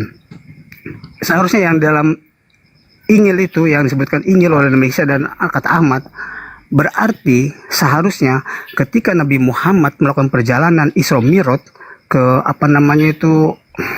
saya sudah lupa itu, surga gitu apa gitu, taman gitu apa. Nah, itu seharusnya itu adalah Yerusalem. Itu seharusnya adalah Yerusalem. Nah, yang kedua, yang selanjutnya Anda sudah berbicara panjang lebar tentang itu. Jangan gugup, Bang. Jangan gugup, santai. Dan saya tergugup, saya hanya saking bersemangatnya gitu. Saya bertemu dengan Bang Zuma nih. Iya. Iya. Lanjut. Oke, tunggu saya minum dulu ya. Haus. Oke, lanjut. Tentang roh kebenaran itu sendiri, sebenarnya itulah yang sudah dilakukan oleh bapak-bapak gereja Katolik dari zaman abad ketiga sampai sekarang. Itu yang lalu di dalam Alkitab ini, setelah ada tokoh-tokoh bapak-bapak gereja yang baru di zaman modern di tahun 90-an berapa gitu, 19 berapa gitu. Lalu dibentuklah sebuah Alkitab berbahasa Indonesia ini, di mana oleh doktrin bapak gereja itu semua sudah dijabarkan, digelar di dalam sebuah Alkitab ini, di mana satu Allah yang adalah firman, bukan Allah yang lain, Allah yang adalah firman, seperti Yohanes 1 pasal 1. Kalau kami dalam Katolik, satu Allah yang adalah firman, 3 pribadi, ada Allah Bapa, Allah Putra, Allah Roh Kudus. Allah Bapa itu adalah perkataan Tuhan, firman Tuhan yang diucapkan sebelum Yesus lahir, yaitu dalam perjanjian lama. Nah, itu yang dimaksud Allah Bapa. Sedangkan Allah Putra itu adalah perkataan setelah Yesus lahir di dunia pada umur 12 tahun, dia bercakap-cakap dengan para alim ulama di Bait Suci, sampai dia naik ke Firdaus, lalu dia menuliskan surat kepada Yohanes yang disebut kitab Wahyu. Itulah Allah Putra yang dari Yesus. Sedangkan Allah Roh Kudus ini sendiri, sebenarnya itu ada kaitannya dengan janji Yesus kepada Petrus, di mana Yesus mengatakan, kepadamu akan gue berikan kunci kerajaan surga.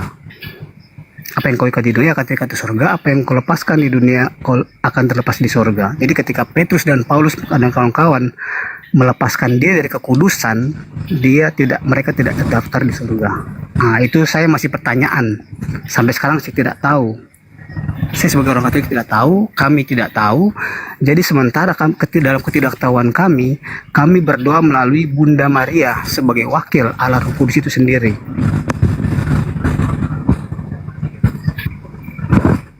Sekian. Oke, udah, Bang. Silakan Guru Nda.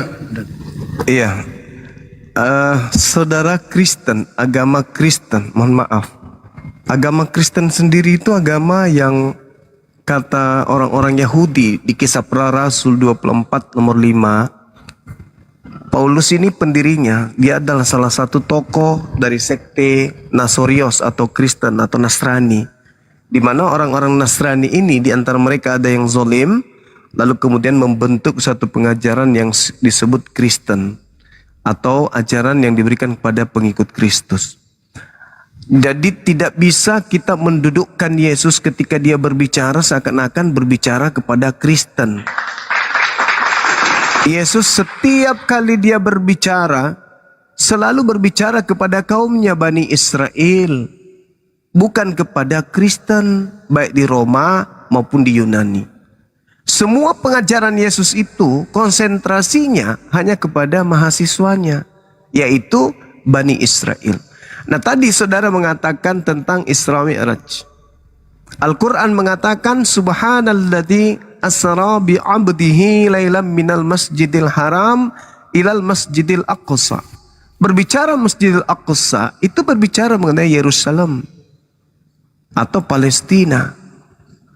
Jadi apa yang dituangkan di dalam Al-Quran terkait yang tertulis sebagai roh kebenaran itu nggak bisa kemudian Anda pungkiri, karena Yesus menggunakan bahasa orang Ibrani, Ibrani Aramaik. Sedangkan di dalam kitab saudara itu kan ada tinta merah, ada tinta hitam. Tinta merah adalah sabda Yesus, di mana sabda Yesus ini adalah sabda yang kemudian Yesus ulas berdasarkan firman atau kalam yang datang kepadanya. Aku tidak berkata-kata dari diriku, apa yang aku katakan adalah apa yang diperintahkan untuk sampaikan dan aku ajarkan. Yohanes 14:24, firman yang kau dengar dari mulutku itu bukan dari aku, tapi dari Bapa yang telah mengutus aku. Nah, sabda-sabda Yesus ini katanya tinta merah digabung dengan pengantar-pengantar penulis tinta hitam. Inilah yang Al-Quran katakan.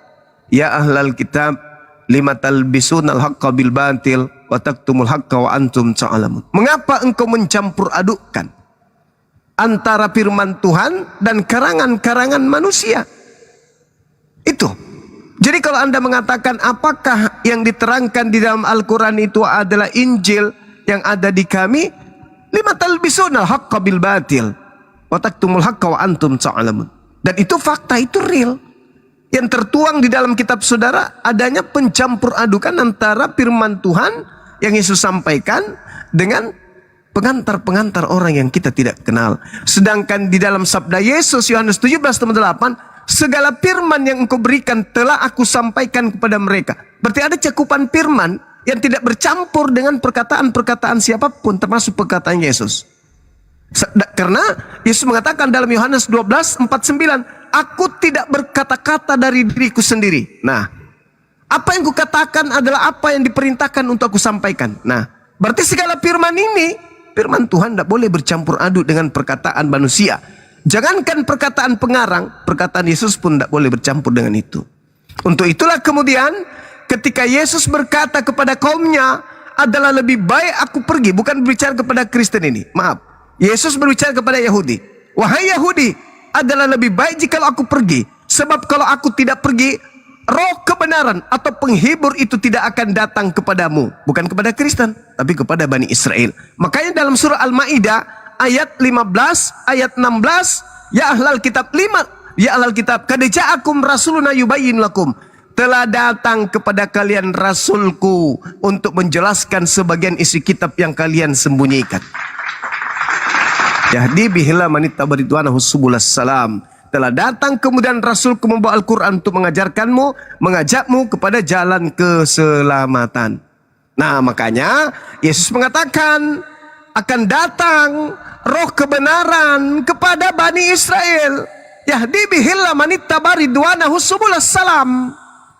Tuh, jelas tuh, Nabi Muhammad datang untuk mereka, Bani Israel. Al-Quran surah Al-Ma'idah yang menerangkan itu.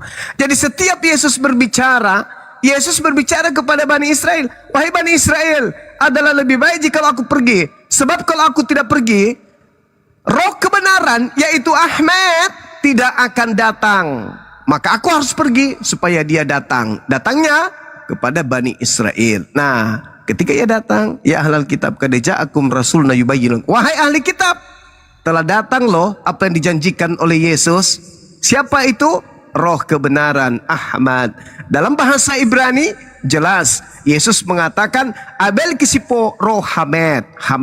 Hamed roh kebenaran. Begitu saudaraku. Jadi kalau kalian membuat sendiri Roh Kudus, ya itu versi Kristen, Roh Kudusnya burung merpati. Tapi kalau dalam pengajaran para nabi, tidak pernah Roh Kudus datang muncul dengan bentuk burung. Silakan. Masya Allah. Silakan Iya. Bang Robert. Iya. Oke, saya bahas burung dulu ya. Mengenai burung itu kan ada yang dalam yang sebab aku telah melihat seekor burung pati dan Roh Kudus adalah roh. dan roh burung merpati apabila ia turun ke atasnya, bahwa dialah itu. Dalam hal ini roh burung merpati ini sebenarnya roh kebenaran itu sendiri, roh kudus itu sendiri. Nah, jadi dalam hal ini sebenarnya bukan burung, tapi kan seperti itu kan, dalam artian itu bahwa roh itu harus selalu ditinggikan, tidak boleh jatuh, harus ditinggikan, harus selalu dimuliakan, seperti seekor burung yang selalu berada di atas, begitu, bahkan bisa terbang tinggi, begitu. Iya. Nah, lalu mengenai roh kebenaran itu, abang, saya sudah bilang berkali-kali, abang, itu bukan Nabi Muhammad. Abang punya apa namanya keimanan Islam itu tidak boleh mengikuti dari Injil Matius, Markus, Yohanes sampai ke Kisah Para Rasul, sampai ke kitab yang terakhir apa ya? Kitab Para Murid, kalau Wahyu. salah itu bukan Wahyu, sebelum Wahyu. Sebelum Wahyu. Nah, sampai di situ. Nah, ketika masuk ke Wahyu, itu yang pertama itu Wahyu 11 ayat 2. Itu yang pertama. Yang kedua mengenai Amin. Amin yang kalau tidak salah itu kepada jemaat di Pergamus atau Laodikia itu. Laodikia. Nah, itu kepada si Amin. Aminnya itu seharusnya adalah kakek buyutnya Ismail yang dalam kitab Mazmur itu pernah Tuhan mengatakan bahwa akan dikumpulkan seluruh bangsa di Yerusalem, termasuk Bani Kedar yang adalah kampungnya Ismail. Bani Ismail itu semua dikumpulkan. Amin itu ya iya di situ. Semua dikumpulkan, jadi semua sudah dibangkitkan. Jadi kebangkitan pertama itu sudah terjadi pada zaman itu di Yerusalem. Nah, lalu kita kembali ke kitab Matius, Markus, Yohanes. Itu kan Yesus pernah menemui Musa dan Elia di gunung. Lalu Petrus berkata, Yesus, baiklah aku jadikan 3 kemah, satu untukmu, satu untuk Elia, dan satu untuk Musa. Lalu dan seterusnya. Nah, itu kebangkitan pertama itu sudah terjadi. Itulah yang ditentang oleh kaum Yahudi, khususnya para Yahudi, agama Yahudi itu sudah orang-orang yang ahli Taurat yang sangat fanatik kepada Nabi Musa, begitu. Itu yang ditentang oleh mereka, dan akhirnya terjadilah pertentangan. Begitu abangku. Jadi saya sekali lagi, abang tidak boleh masuk ke Markus, Yohanes, Kisah Para Rasul dan lain sebagainya. Abang hanya di kitab Wahyu aja, clear. Selesai. Oke, baik. Jadi gini abang. Begini. Yesus ngajar kepada Bani Israel. Tidak ada intervensi dari penulis Bible. Penulis Bible ini hanya mengumpulkan karya tulisnya terkait kesaksian-kesaksian yang ada, yang menceritakan tentang peristiwa Yesus dengan murid, Yesus dengan Tuhannya, Yesus dengan umatnya. Penulis ini penonton. Apa yang disaksikan kemudian oleh penulis terkait Yesus dan pengikutnya, disaksikan ataupun diterima kesaksian itu mereka catat. Lalu bukunya ini bukan menjadi bukunya Yesus. Bukunya ini bukan menjadi bukunya murid-murid Yesus, enggak. Buku ini kemudian dipilih dan dipilah oleh orang Roma Yunani, lalu dijadikan sebagai kitab suci. Lalu saudara ingin membatasi kami umat Islam terkait cerita yang muncul dia. Oh, nggak bisa abangku, nggak bisa. Karena kenapa? Sinkronisasi antara kejadian di TKP dengan si penulis buku, bahkan dengan buku ini, itu tidak terjadi kemudian kesinambungan validasi. Bahwa buku ini adalah buku kita, wahai Kristen. Nggak boleh menceritakan, nggak boleh kemudian cerita di dalamnya untuk bangsa. Bukan begitu. Penulisnya hanya penonton, wartawan lepas yang menyaksikan keadaan pada saat itu, berketepatan dengan Al-Quran sebagai wahyu dari langit, menceritakan bahwa dulu ada kitab yang menyebut-nyebut namamu. Alladzina yattabi'una ar-rasulan nabiyyal ummiyal ladzi yajidunahu maktuban indahum fit-Taurah wal Injil. Itu jelas itu. Jadi tak ada kemudian Anda ingin mengatakan, oh nggak boleh Islam masuk. Bukan mau masuk, tidak. Al-Quran yang mengatakan bahwa tertulis Nabi Muhammad di dalam kitab-kitab sebelum Al-Quran. Nah, bersyukurlah kalau kitab Anda itu sudah termasuk dalam kategori Injil. Selidik punya selidik, rupa-rupanya Bible Anda itu memang ada ucapan Yesus. Tinta merah itu. Nah, di tinta merah itu jelas sekali mengatakan Yesus bersabda, Abel kisifo rohamet huyarik etem el kelhamet. Jadi tidak bisa dibantah. Terciduk apa yang diterangkan Al-Quran muncul di catatan-catatan harian wartawan lepas bahwa Yesus memang betul pernah bersabda demikian. Dia akan minta kepada Bapa, dia memang harus pergi. Sebab kalau dia tidak pergi, maka Hamed tidak akan datang. Jadi yang datang Hamed, bukan Kristus, tapi Hamed. Aku akan pergi, sebab kalau aku tidak pergi, Hamed tidak akan datang. Yang datang kepada Paulus bukan Hamed, tapi Kristus. Salah dia, salah konsep. Yang datang setelah Yesus pergi adalah Hamed, bukan Yesus. Kalau Paulus, yang datang setelah Yesus pergi adalah Yesus. Salah. Yang benar adalah yang datang setelah Yesus pergi adalah Hamed. Nah, di mana posisi itu? Di Islam. Yang datang di Kristen, Kristus Yesus. Padahal kata Yesus, aku harus pergi. Sebab kalau aku tidak pergi, Hamed tidak datang. Nah, berarti setelah Yesus pergi, yang datang siapa? Hamed. Yang datang kepada Paulus siapa? Kristus. Padahal Yesus mengatakan, waspadalah kepada Kristus palsu. Nah, yang datang kepada Paulus, Kristus. Yang datang kepada Islam, Hamed. Berarti yang datang adalah Hamed. Ada dua yang datang kata Yesus. Yang pertama adalah Kristus palsu, yang kedua adalah Hamed. Nah, yang datang kepada Paulus siapa? Kristus. Yang datang kepada Islam Hamed, yaitu Nabi Muhammad. Gitu abangku. Silakan. Oke, iya. Masya Allah. Iya, Abang. Sebenarnya Sama-sama. saya bukan melarang abang untuk melihat-lihat Injil dalam Al-Quran, Matius, Yohanes, dan lain-lain. Tapi ketika abang mengklaim bahwa roh kebenaran itu adalah Hamed, oh tidak, abang. Karena apa? Yang pertama, tunggu dulu. Oke, abang akan masuk ke tentang Injil di Al-Quran. Nah, Injil di Al-Quran itu hanya satu dari 72 golongan Islam, hanya satu yang berhak dan diizinkan masuk ke dalam Injil, itu adalah Bani Isa. Apakah abang ingin mengikuti Bani Isa? Silakan. Tapi kalau abang dengan golongan lain, saya melarang, tidak boleh. Karena itu akan menjadi perdebatan panas. Lalu apa namanya mengenai roh kebenaran, Roh Kudus. Sedangkan tunggu ya, Roh Kudus kan pernah berkata kepada para rasul. Dia ada di Kisah Para Rasul 13 ayat 2. Roh Kudus berkata, dia sedang mengutus Petrus dan kalau tidak salah itu Bartolomeus. Petrus dan Bartolomeus diutus oleh Roh Kudus. Nah, Roh Kudus itu dari mana? Dari Yesus, dihembuskan oleh Yesus. Itu setelah Yesus naik sudah berkuasa di Firdaus. Ya, sampai situ sudah. Lalu pertanyaan saya, apakah abang selama ini berpikir, menduga, berpendapat bahwa para Hawariyun itu adalah para murid Yesus, para murid Isa, yang dalam Alkitab kami disebut Petrus, Paulus, dan kawan-kawan? Sebenarnya bukan, salah.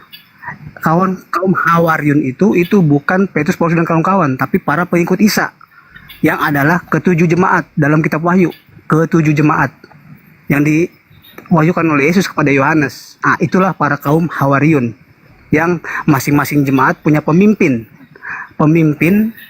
yaitu malaikat ketujuh jemaat.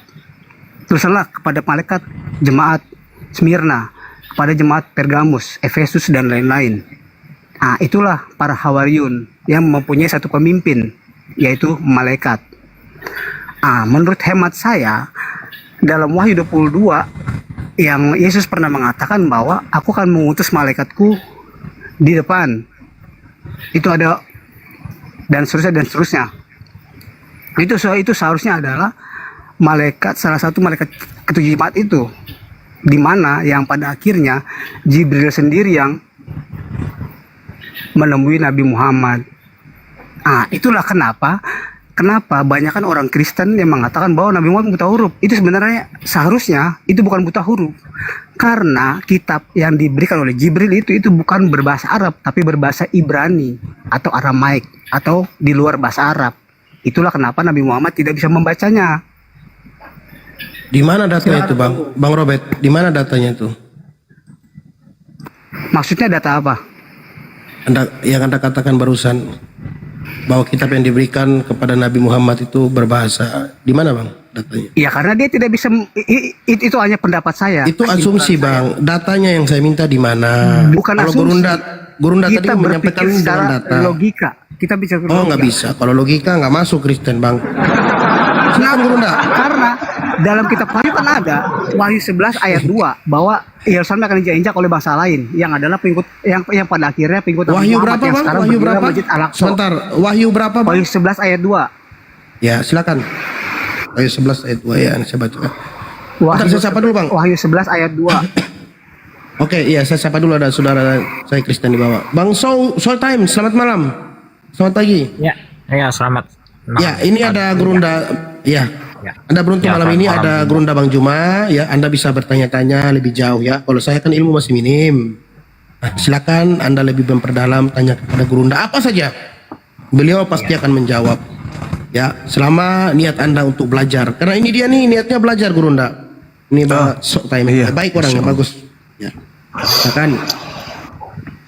Jadi yang pertama Abang Robert, yang datang kepada Nabi Muhammad itu bukan bahasa Ibrani. Iqra bismi rabbikal ladzi khalaq, khalaqal insana min alaq. Itu bukan bahasa Ibrani, Bang. Itu bahasa Arab. Itu yang pertama. Kemudian yang kedua, ketika berbicara mengenai kitab Wahyu, Anda seret ke sana Hawariyun, Anda seret ke sana kemudian pengikut Nabi Muhammad yang akan menginjak-injak kemudian Yerusalem atau Palestina, itu nggak nyambung, abangku. Kenapa? Karena sebenarnya yang menginjak-injak kesucian Yerusalem itu adalah orang Roma Yunani. Kalian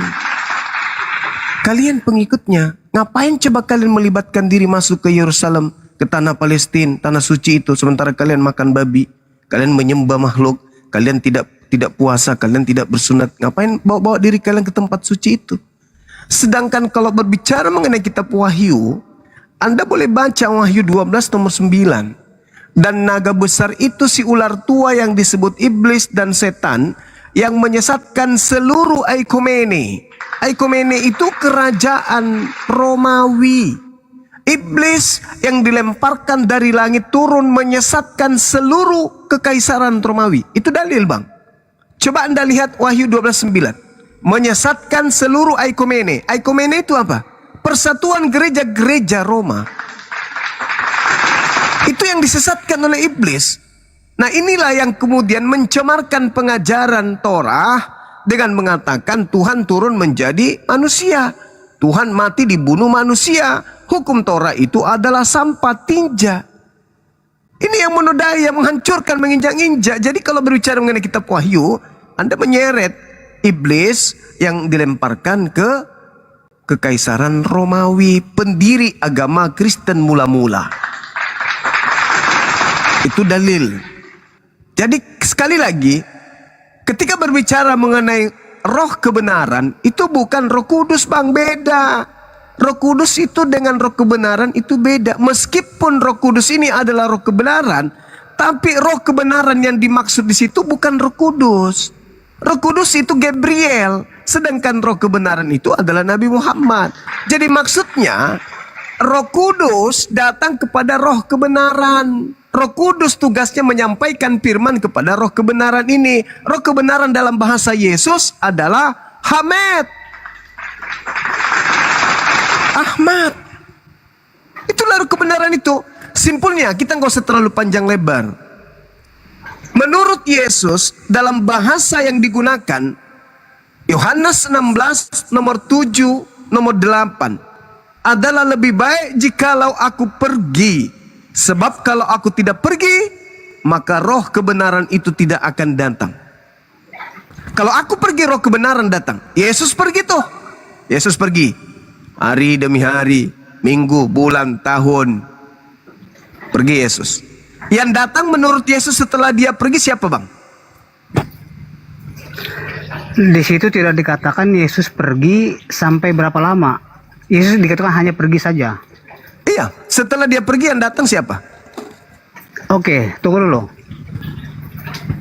Roh kebenaran Anda bilang tadi bukan Roh Kudus. Coba Anda baca itu kan dikatakan di Yohanes 14 sampai 17. Lalu di ayat selanjutnya itu terus sampai di ayat di bab 15-nya itu ada dikatakan Roh kebenaran itu adalah Roh Kudus. Iya, Lalu Roh Kudus itu berkata kepada Petrus dan Bartolomeus bahwa Roh Kudus mengutus Petrus dan Bartolomeus. Itu ada di Kisah Para Rasul 13 ayat 2. Mungkin teman-teman Kristen saya akan keberatan apa yang saya bilang ketika Wahyu 11 ayat 2 bangsa-bangsa lain itu adalah yang pada akhirnya adalah pengikut Bani Muhammad. Nah, Anda tadi bilang itu adalah bangsa Romawi. Nah, sedangkan bangsa Romawi itu sudah menjajah. Waktu zaman Yesus itu sudah dijajah oleh bangsa Romawi. Tapi yang berkuasa atas bait suci ini kita berbicara pelataran bait suci. Bukan Yerusalem. Ya, bangsa Yahudi yang dijajah oleh Romawi sudah dijajah, tapi pelataran bait suci siapa yang menguasainya? Ya, akhirnya pada zaman yang akan datang beberapa ribu tahun yang lalu mereka kalah perang dan Islam yang diberikan berdirilah Masjid Al-Aqsa. Begitu abangku. Sekarang gini, menurut Yesus, mungkin saya akan ditentang oleh saudara-saudara saya, tapi ya, saudara, menurut Yesus dia harus pergi kan? Sebab kalau dia tidak pergi, roh kebenaran itu tidak akan datang. Nah, roh kebenaran itu bukan Roh Kudus. Kenapa? Karena Roh Kudus itu sudah ada. Kenapa harus pergi sementara Roh Kudus itu sudah ada? Kalau aku tidak pergi, Roh Kudus tidak datang. Loh, bukannya di dalam Yohanes 20:22 Yesus sendiri mengatakan, terimalah Roh Kudus. Yesus menghembusi mereka lalu berkata, terimalah Roh Kudus. Berarti Roh Kudus sudah ada pada saat itu. Sedangkan Yesus berkata, aku harus pergi. Kalau aku tidak pergi, roh kebenaran itu tidak akan datang. Berarti bukan Roh Kudus, tetapi roh kebenaran yaitu Ahmad. Tidak, Roh Kudus itu kan berkata kepada Petrus, dia mengutus Petrus. Itu salah satunya saja itu. Itu ya yang kan Roh Kudus berkata, ada di Kisah Para Rasul 13 ayat 2. Zaman Yesus Roh Kudus sudah ada atau belum ada, Bang? Itulah roh kebenaran. Roh Kudus ini sudah ada atau belum ada setelah Yesus? Sudah ada. Sudah ada. Terus yang dia katakan, aku harus pergi supaya Roh Kudus datang itu, roh kebenaran itu datang, itu siapa? Ya, Roh Kudus itu juga yang ketika di Yohanes 1. Tunggu. Roh Kudus sudah ada, abangku. Yang disebutkan di Yohanes 30 ayat 30 sampai 34 di mana aku melihat roh turun ke atasnya. Nah, melihat roh turun ke atasnya, itu kan Yesus. Nah, lalu ada kata dia yang adalah Bapa. Jadi kan dalam hal ini kan itu di situ sudah terbentuk Tritunggal antara Bapa, Putra dan Roh Kudus. Ada itu izin dikit Bang Robert. Yang disampaikan Gurunda tadi, pertanyaan Gurunda.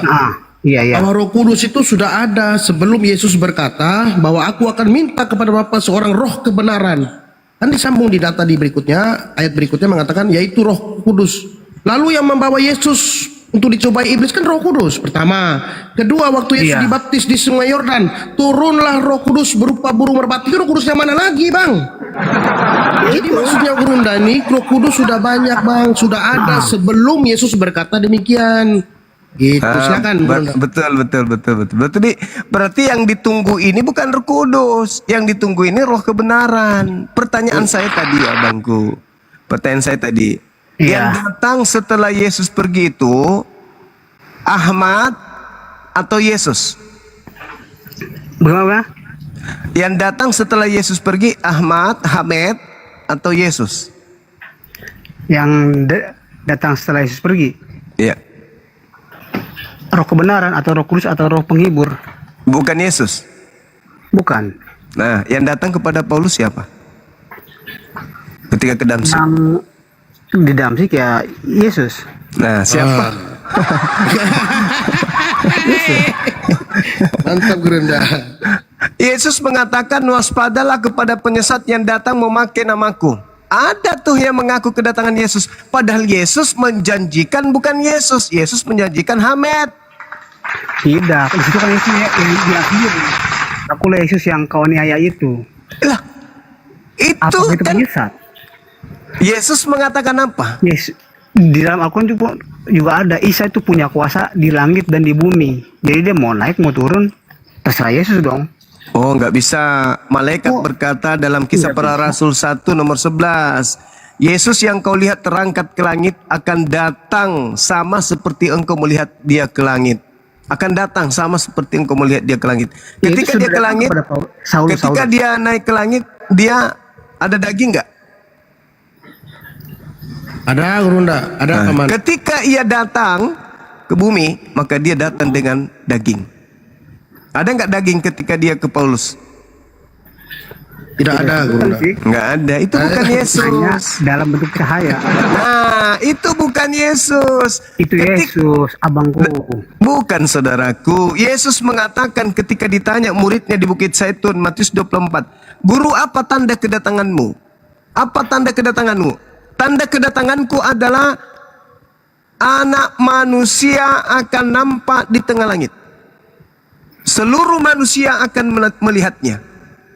Sekarang, sekarang pertanyaan saya, ketika ada yang mengaku Yesus kepada Paulus, apakah nampak anak manusia di tengah langit?